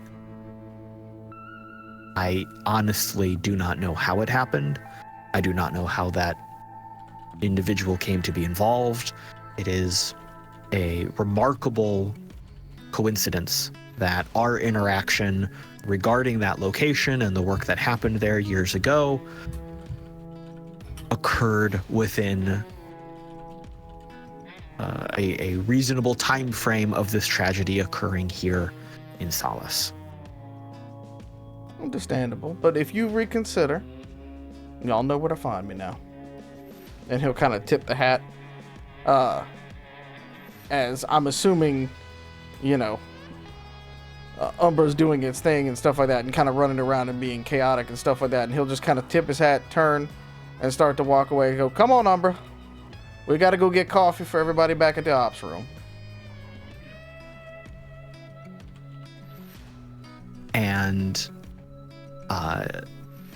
Hicks watches you go for a moment, sighs and shakes his head in corporate manager frustration, gets into his vehicle and drives away. B, Umbra comes back to you very excited and proud of themselves, asking for their treat. Did you do it? They're Were you nodding, a good baby? nodding, nodding. Let's check your recordings just to make sure. So you play back the video on the glow, and you see that while Galen was holding Hicks' attention, Umbra was able to slide underneath the vehicle and place the tracker kind of like in a wheel well, and then slip out the other way and continue the deception. Oh, such a good baby. All right, here's your treat and an extra treat. And B's gonna pull Umbra out. loses their tiny little drone mind. B's gonna pull out like a handful of like nuts and bolts and stuff like that from one of their pockets and be like, "Here you go." Rolling around in them like catnip. Cool. Yeah, Hicks rolled real bad with disadvantage, by the way, Good. from that wonderful deceptive conversation. So, as you mentioned, getting some coffee for the rest of the crew. Let's look back at the rest of the crew. Where we left off, because I totally forgot. Mox, you were looking at the recording. That's what it was. Correct. Okay. So you were reviewing the recorded information, and this is very much like security cam footage where you can just kind of scroll through and fast forward and find the time. So you can clearly see where there is just a gap of time, and scroll back before that and try to look at things. And right off the rip, you are not seeing anything sticking out. You are just seeing, you've never watched the operation of a massive geothermal power plant, but you're assuming it's normal. And there's no people down there. It's just stuff working. You hear the hum of equipment and machinery. You hear things beeping, other things whirring, and then it stops.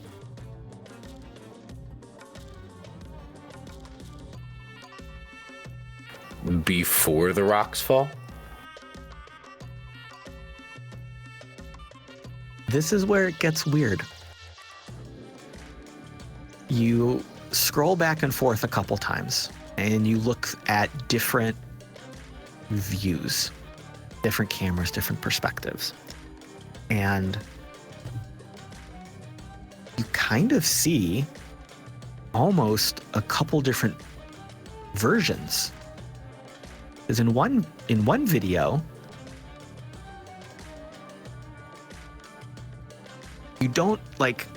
you don't hear rocks falling, you don't hear a big thud, but you can see an impact on the screen. And that's like right before the cameras start to have problems. In another one, the camera problems start kind of before that timeline of the other one you just found. In yet another one, you see almost like static starting to roll across the screen. And there's not static anymore. Not a thing.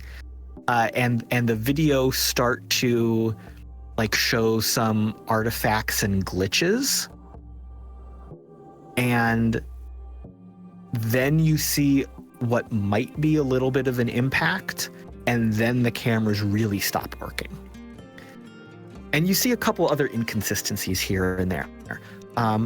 But that's weird. It's super weird.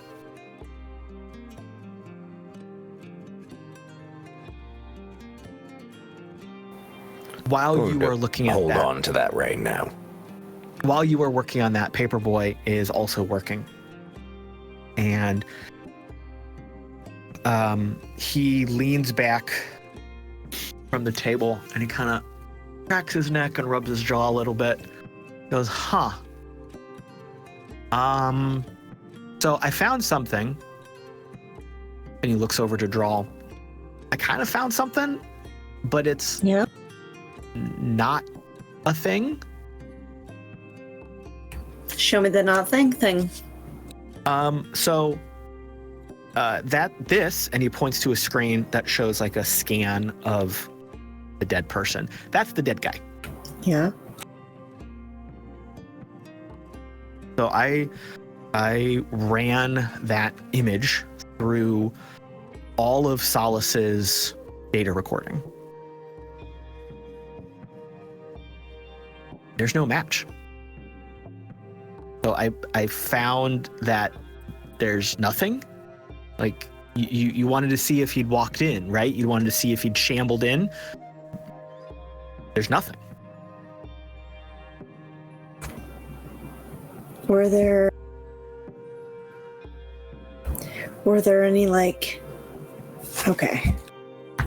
That means either unseen somehow, or did someone carry in something really big? Like a box with a person in it? Yeah. I mean, clearly that's the only alternative So, to this, right? Puts his hands like up on the top of his head, kind of crossing, he's leaning back. So wait, you're thinking like someone carried this dude into the generators, like the bottom of Solace, and we didn't notice? You don't think he walked in, do you? Well, he never showed up on any cameras. So it's not like he was brought in or walked in. So either there's a way to get in there underground, unseen, or he was brought in through some other methods. Well, there's definitely... Okay, there's not like no way down there, but it's hot. It's lava. There's rocks. You can't get in through that.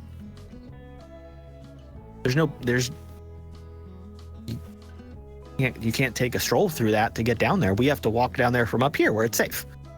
And even though the cameras are all wacky, no one went down there.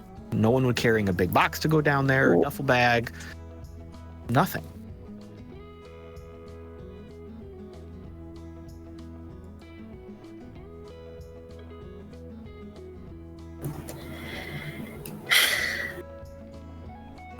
So he just appeared. I mean, I've heard some stuff, but like wackadoo crazies talk about that. Yeah.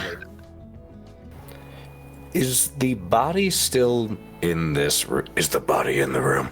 Could Mox It's on the table. take a look at some of its augments? Oh, absolutely. Yeah. You can look at anything you want.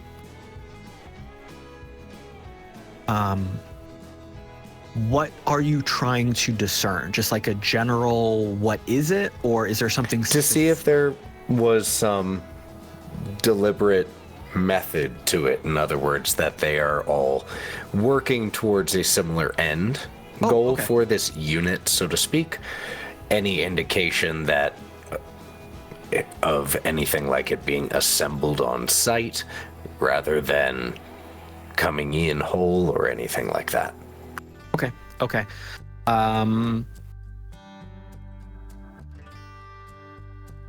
I feel like electronics could be a very good source of information for you. I hope so. 33. Flashes of Chone hacking in Chaos Incorporated. Good grief. Okay. We love you, Kaylee.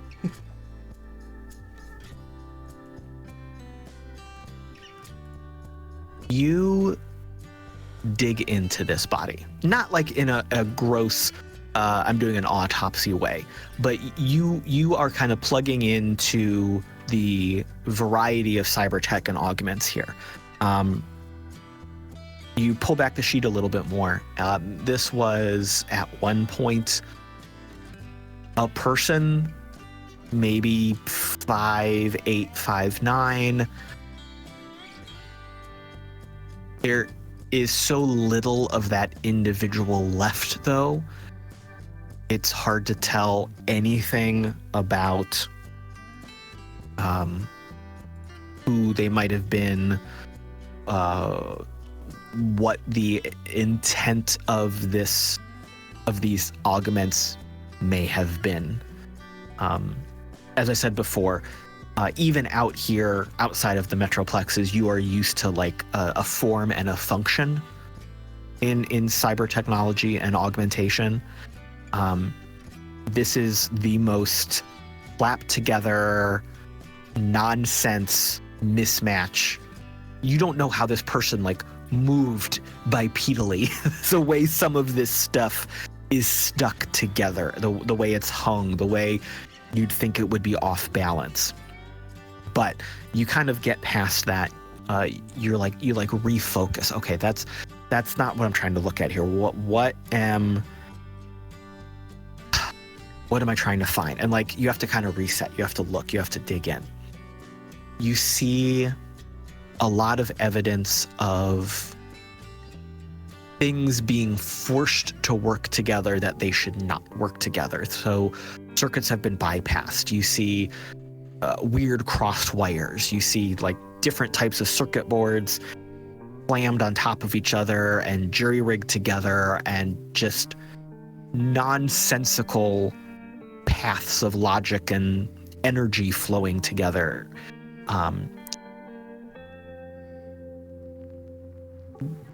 You're always distracted by like how many things are just slapped on top of each other for really no reason.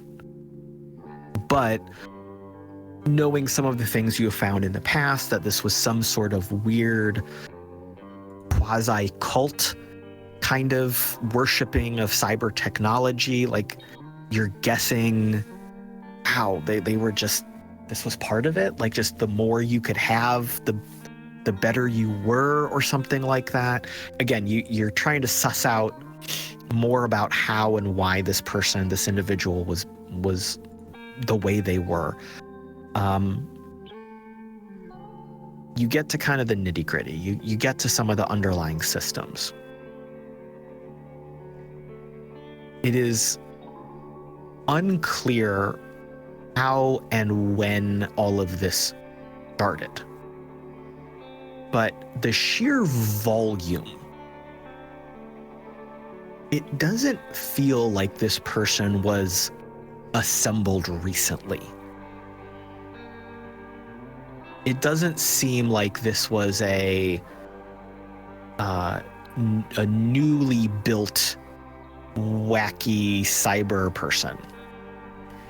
And then you say, oh, wait a minute, that's okay, that gives me an idea. Maybe I can find some time codes.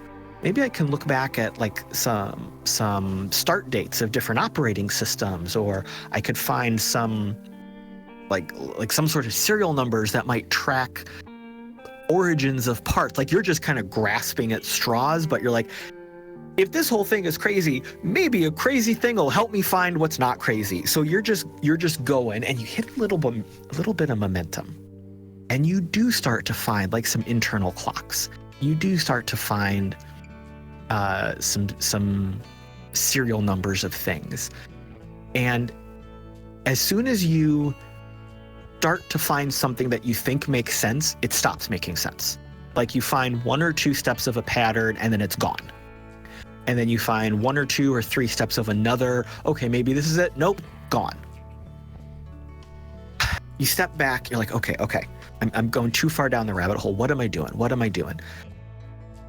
Try to clear your head. You try to think.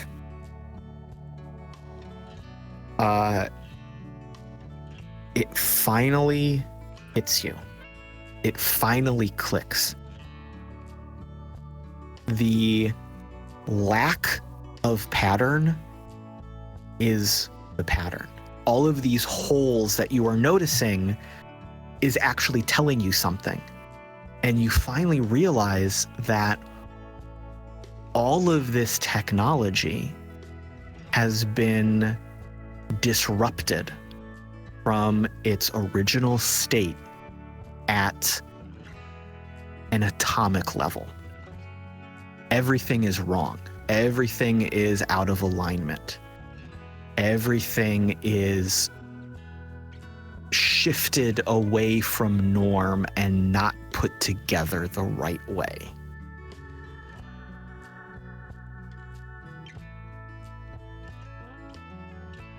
That's real weird.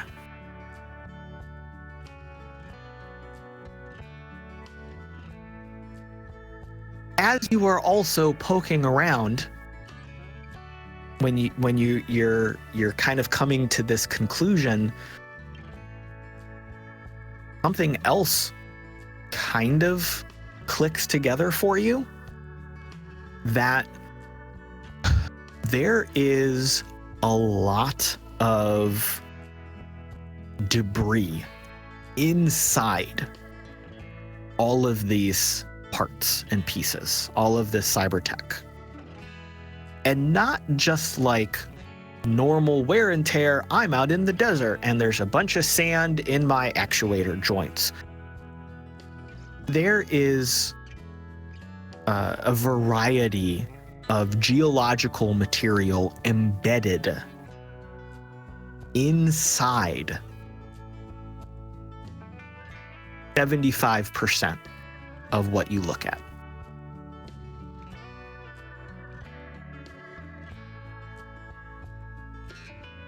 Not like it got smashed onto it by this guy getting crushed by a rock, literally inside. Well, that's interesting.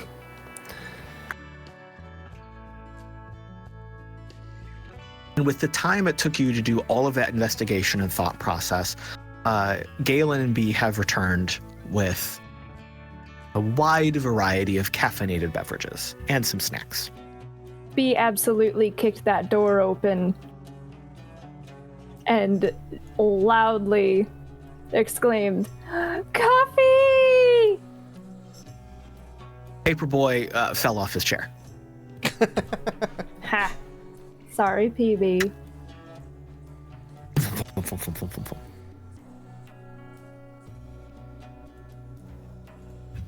What y'all finding out?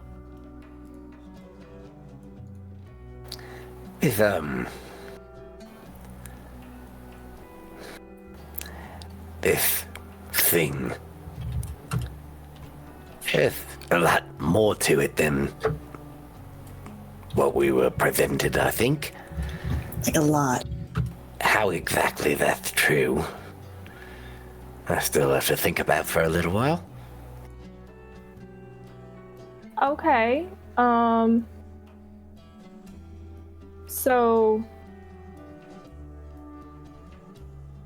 in a roundabout way, we don't know what we're looking at yet, but we're getting a lot of information that is alarming. Mox is, for the ease of the narrative, going to, in his own verbal shorthand, summarize what he learned, doing all of what you did so beautifully in a rushed 35 seconds. Hit it at me, greaser to greaser. All right. But you see that is actual.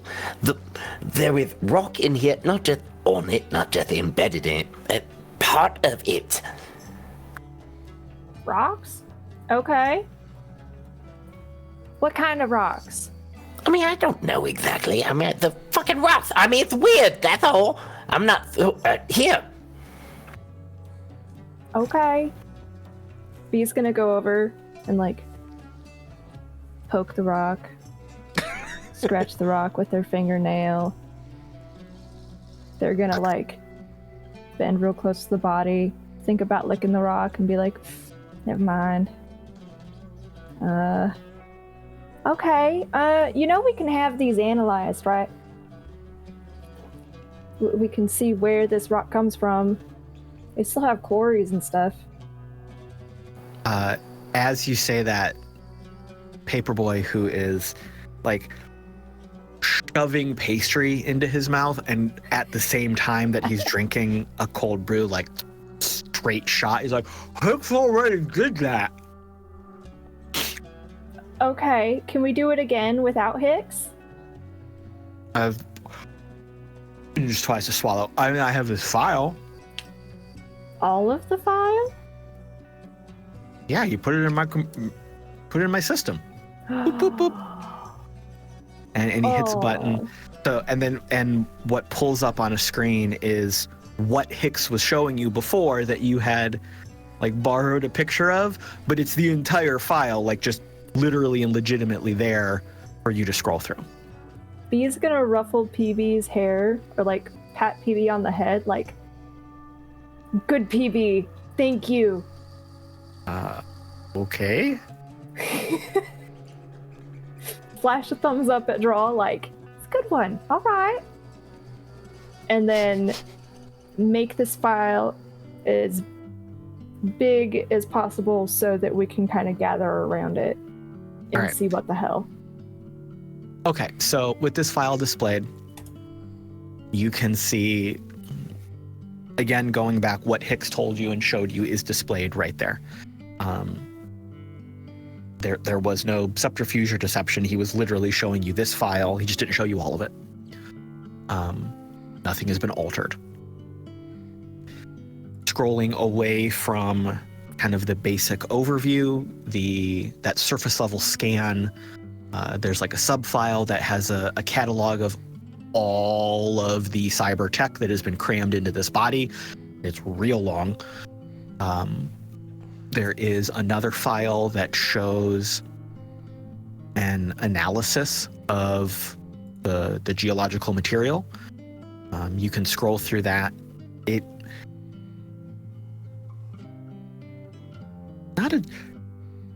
Not a geological skill to roll, but what's on that screen, it makes sense as you're reading it just with common sense. Like, it's just a list of the rock types that were found inside the body. Rocks make my little scav heart happy. Like, and it's kind of like broken down by percentage, like 13% blah blah blah rock, 12% this rock, and that's just kind of what it's rattling off real fast. If that was something you wanted to pursue, like with more in depth to try to figure out where these rocks would have been found or come from, like, that's a different type of investigation that we could talk about. And that information's out there. It's just time consuming to get to. But there is one additional file that pops up in this kind of sub-file setting that you have found, and it's flagged like a highlighted flag to indicate that it's important. Mm-hmm. And when you pull it up, it is giving a readout of a background level of radiation as compared to standard norm. And then there is a series of equations and formula that convert that to what kind of looks like a stat or it kind of doesn't make sense, but it's like maybe like a percentage of something or like a rating on a scale of like 1 to 10. It's not really super clear, but what it says underneath all of this and a scientific rigmarole that you're not sure about what it really means is just a sentence. And it says, review indicates excessive deviation from the norm of radiological placement, confirming likely quantum shift from another location.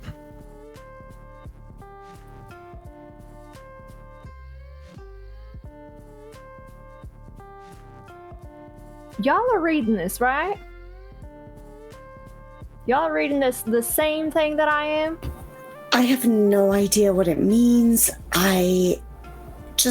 None of it sounds good. Is that what I'm supposed to be gathering here?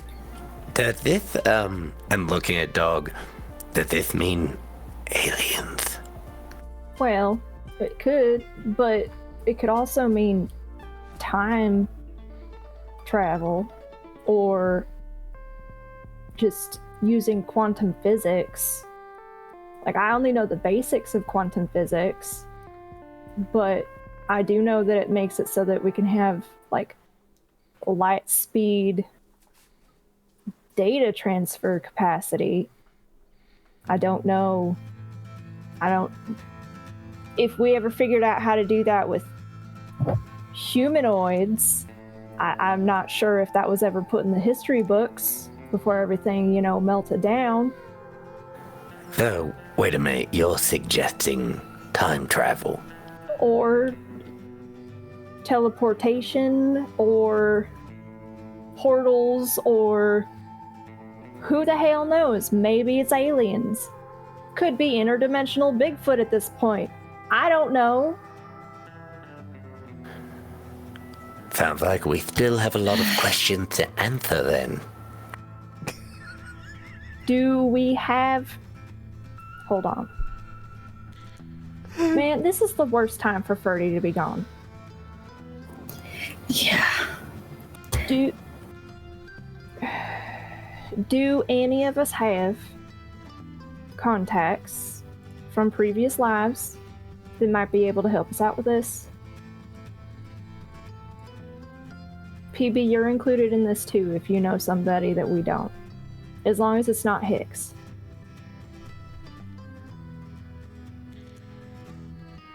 PB is overwhelmed with the concept of thinking of every person he knows. He's gonna melt this poor boy's brain on accident. Sorry, Drall, in advance. Yeah, she's just trying not to overreact. You can see his brain freezing in his eyeballs as he's like panic thinking people that he knows. PB, hey, when I ask you these questions, I don't expect an immediate response. You can sit there and think about it, but there's not a timer on you to get it done right now. Now, if it was an emergency, absolutely. Not right now, though. Is this where I can do the mustache thing? What mustache, Dog? What did you teach him?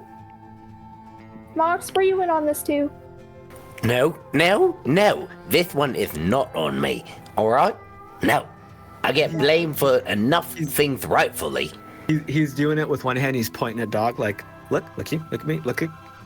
Dog. That ain't it. You're not supposed to talk when you do it. Damn it. Galen, is this like a thing? No, it's not a thing. As far as I know, it's not a thing. See, Galen said it wasn't a thing, Dog. They're talking about aliens or the mustache move. I think the mustache move. I mean, Hicks folded when I did it, so. Yeah, that's why Hicks folded. Absolutely. Just saying, he did not fold. You are right, babe. That is the order of events. You know what they say in the world of science? Correlation is causation.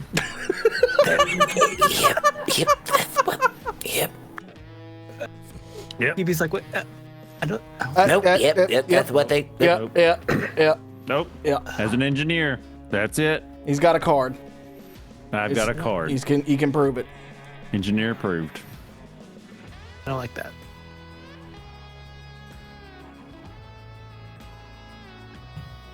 Okay, back. First of all, I thought we weren't doing coincidental things, right? Back. Okay. Back to it though. We need to find somebody who can read these reports and give us unbiased information from it.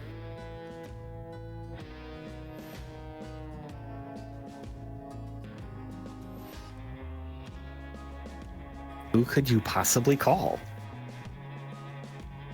You're not gonna like who I can Ghostbusters. call. You're really not gonna like who I can call for this one.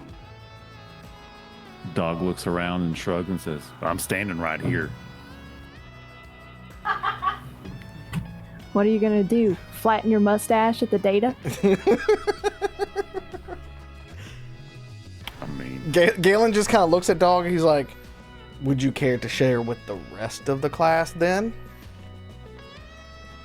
well, what? I mean, were you talking about? Did you talking about talking to somebody else? Go Well, for no, it. I'd rather no. If you know, then let us know before we got to make phone calls. If I pick up the phone, people we don't like get involved.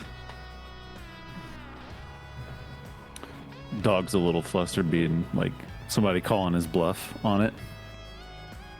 I mean, well, he just looks down like, I mean, clearly, it came from elsewhere and it's here now. So, you can get a second opinion on that. But that's what, yep. You can get a second opinion on that, yep. I just want to make sure. Science, we need accuracy, yep. Fair enough, yeah. Engineer approved. Okay. Who are you gonna call? Tell me it's not that Mercury fuck. Well, who else do you know that has the most fucking about the technology and the damn... Would you rather That's me who I call call. somebody in the corpse? No. Okay, then. That'd be our only other options at this point. Unless one of you all have some contacts we don't know about.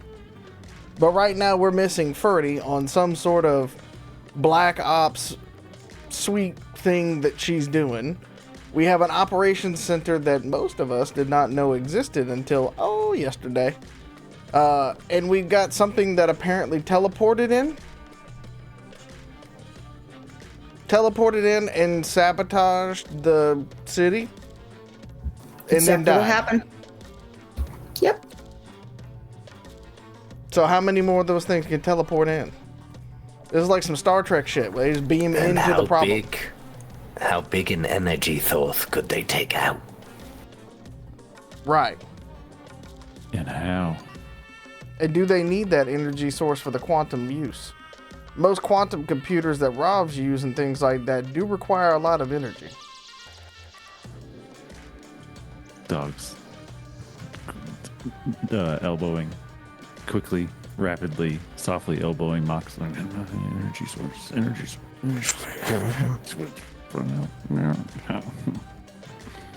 Yeah.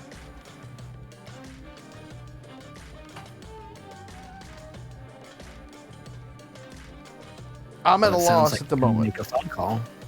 I mean, we could. All right, fine. We're gonna make a phone call. Hold on, wait. All right, holding. I know it's not the popular opinion, and I know that I'm a little bit more suspicious than most about most of the people that we meet. Until I'm not, because I'm young. But how do we know? Because I'm assuming you're calling Mercury. How do we know that they're not the ones that learned how to do this? I'm just asking again, just to put that out there, as they were the last ones to go to that facility, and most likely the last ones to be involved with those beings. Well, there's only one way to find out. And secondly, if that was a trial run, then we are up shit creek without a paddle no matter what. Okay. What's your plan? I actually just wanted to ask more questions to them of why they didn't pursue those. They had ROVs and everything like that, and they didn't want to go down into the hole. They had all the firepower in the world, and it seemed like a very suspicious, weird thing that they said at the time. So I just wanted to, ask a little bit more. And if that alerts him that I know what he knows, what we know, or that I know what he knows, what we know, then perhaps we will get a reading on our friend Mercury. Okay. Are you gonna do a phone or a glow call or a face video call? Oh, we're gonna read the room. All right. Now the question is, do we take it from the middle of the ops center so he can see a little bit of strongman tactics or not?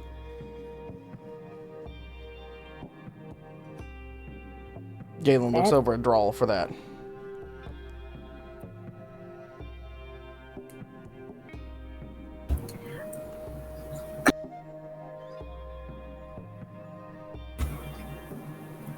I'm really... Guys? She's munching on some of the snacks that were brought. I have a really important question before we proceed with anything. Go ahead. Can we fucking trust anyone? Like anyone? Like at all? No, not in my experience. No, not really. Oh, I'm sorry. You're young. And you still had that whole, belief in the world Drall thing. That optimism. Oh. And he just kind of looks at you. Oh, that's so refreshing to see, and yet somehow so comforting to watch break in someone else as well.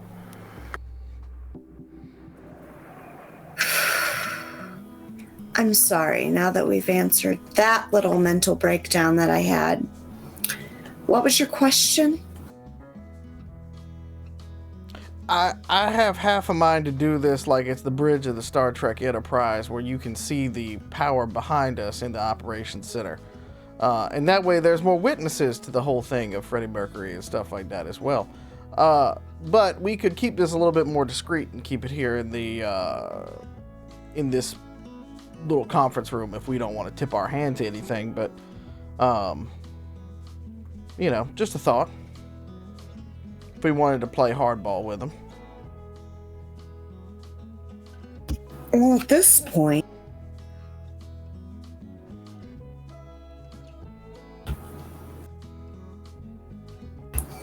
I think it's important to know where we stand. Completely in the dark.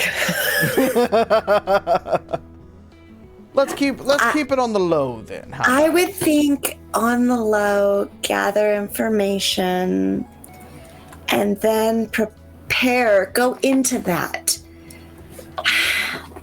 Preparing for the worst, because no one can be trusted. No one. So Hey. go ahead. Hey, Drall. Eyes right here. Yeah. The people in this room, as far as I know, B looks over at PB2, should be okay. Don't lose your fucking marbles yet. Okay. No, we're Okay. just remember, blood is blood, but family is chosen. So this is our little found family, and we'll fight for it all we can. You're fucking right, we will. So Galen's gonna sit down at the computer and turn away, so the computer's just in the background. So like, Mercury will be looking at me and just looking at a blank computer kind of thing. And then, but everybody else should be able to see the holographics and everything like that. So I got some witnesses here. And he's gonna ring them up.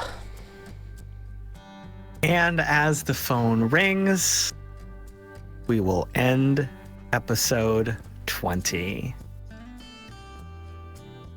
Thank you all for being here in the chat. Thank you, future watchers on the YouTubes and the podcasts. That was episode 20 of Neon Trails. Let's say goodbye to our wonderful cast and talk about where they can be found on the internets doing wonderful things, starting with Mallo. You can find me everywhere at the Mallo Man. That is MALLOMAN. There is some exciting things that I'm going to be announcing from a personal perspective coming up in the next couple weeks. Some things that a few of the folks in the chat have been checking us out on and stuff like that. As well as some stuff that's coming this Sunday that I'll let everybody else talk about. So follow me there. I promise it'll be good. Wild. Hello. I'm not doing really anything exciting right now because I'm still unpacking boxes. So, send me all your good energy and vibes. Any mental snacks you may have. You can find me at Wildling011 anywhere and everywhere. And I promise to try and be more exciting and less disappointing next time. I love you guys! No one here is disappointing. We are all wonderful. Speaking of wonderful, Pete. Yeah, you can find me here every other week. And you can find me everywhere at the Mallo Man. MOLANAM. Everywhere. Lauren. Hello. You can find me here. You can find me some Saturdays on Misty Mountain Streaming, rolling dice as Bodhi the Turtle for Wild Beyond.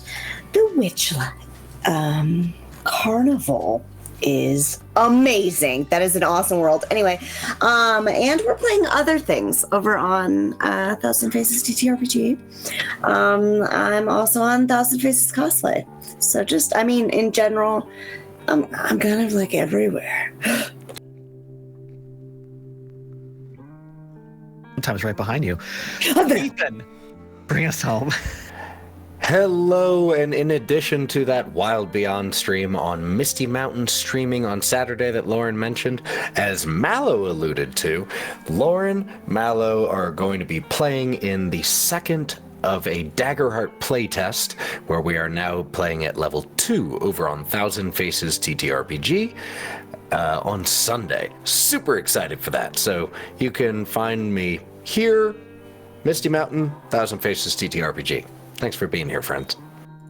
And I think we should mention there is another game y'all are doing that has some super creepy noir vibes. Second session of City of the Crimson Tower, Tuesday on our Twitch channel. Yeah, that one's going to be a lot of fun. I get to make them make their first fear save Next session. Oh yeah, sanity mechanisms. Let's fun. go. It's fun because you get Neon Trails one week and you get the Crimson Tower the other week. So you've got something to watch every week from this cast. So you have no real excuse for not catching up and doing fun TTRPG stuff with us.